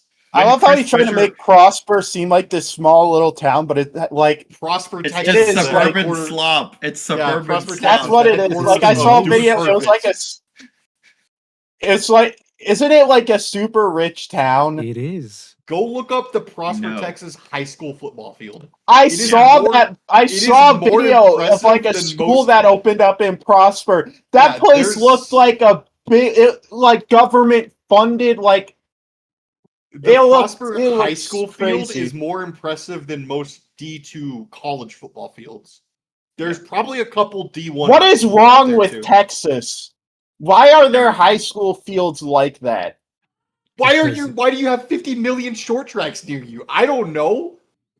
Maybe racing in North Carolina is like football in Texas. Maybe It's that's high why. I school don't- football. Why is the state It's local funding short these- track racing. Yeah, local short track racing Yeah. is basically high school football. Bro. Basically. It yeah. pretty much is. Friday Night They're Lights. very different though. Friday Night Lights, man. You don't know until you've been there. Yeah. So do people just show up to these games like just random people, like not students or Yes. parents? Like Yes. What's the is Duncanville That's Yes, versus it's a creepy. That's community. weird. It's a community thing. that's weird. Yeah. That's creepy. Those people should be in jail. well, it's for the really good It's like football. football teams. You watch it. I mean, to be Again, like- honest, like recently, when I went to games before here, like the amount what's of all the people that games, are bro? new to the area, like that don't really care as much of football, are like there's a lot of people like that. So a lot of these stadiums have like 15,000 capacity, but really only like 5,000 show up. Why which are I they say like that? only 5,000. That's Because it's high school Texas football. Yeah. Do they pack the grandstands for every Bowman Gray race? pretty No, much. didn't think so. yeah. There's a couple stadiums. Like, in it's Houston very that I it's like very that. similar to local short track racing. High school football in Texas is like, Bowman Gray is a high school football stadium too. that's a really good point actually. No, it's a God, college could football you imagine, team. dude, that would be actually so sick playing football there. Oh man. But yeah, That'd be far basically, cooler than Okay, any can basically we- Prosper, hurry up? Texas. Prosper, Texas is not is like probably when Chris Buescher lived there, there was probably a population of like 10,000. I was gonna say it's probably closer to 20, 25. But I don't even think I that. gotta drop you don't some even think it was that trout, high? guys. Just Hurry look up. at a Google Earth image and go back in time. Like there was nothing out there. There was it no. would have been like 2009, 2010. I All think. right, go to your local racetrack. Go to your local go karting track. Go watch Friday Night Lights in Texas. Gerald Just Cuddle, you don't be suck. weird. What? Yeah, oh man, it was under 10,000. It was 94.23 in All 2010. right, have fun, guys. Bye, everybody. Bye, kids. If you made it this far, I don't know. I don't think anybody's ever commented besides us. So true. Comment, I love Tate. Thank you.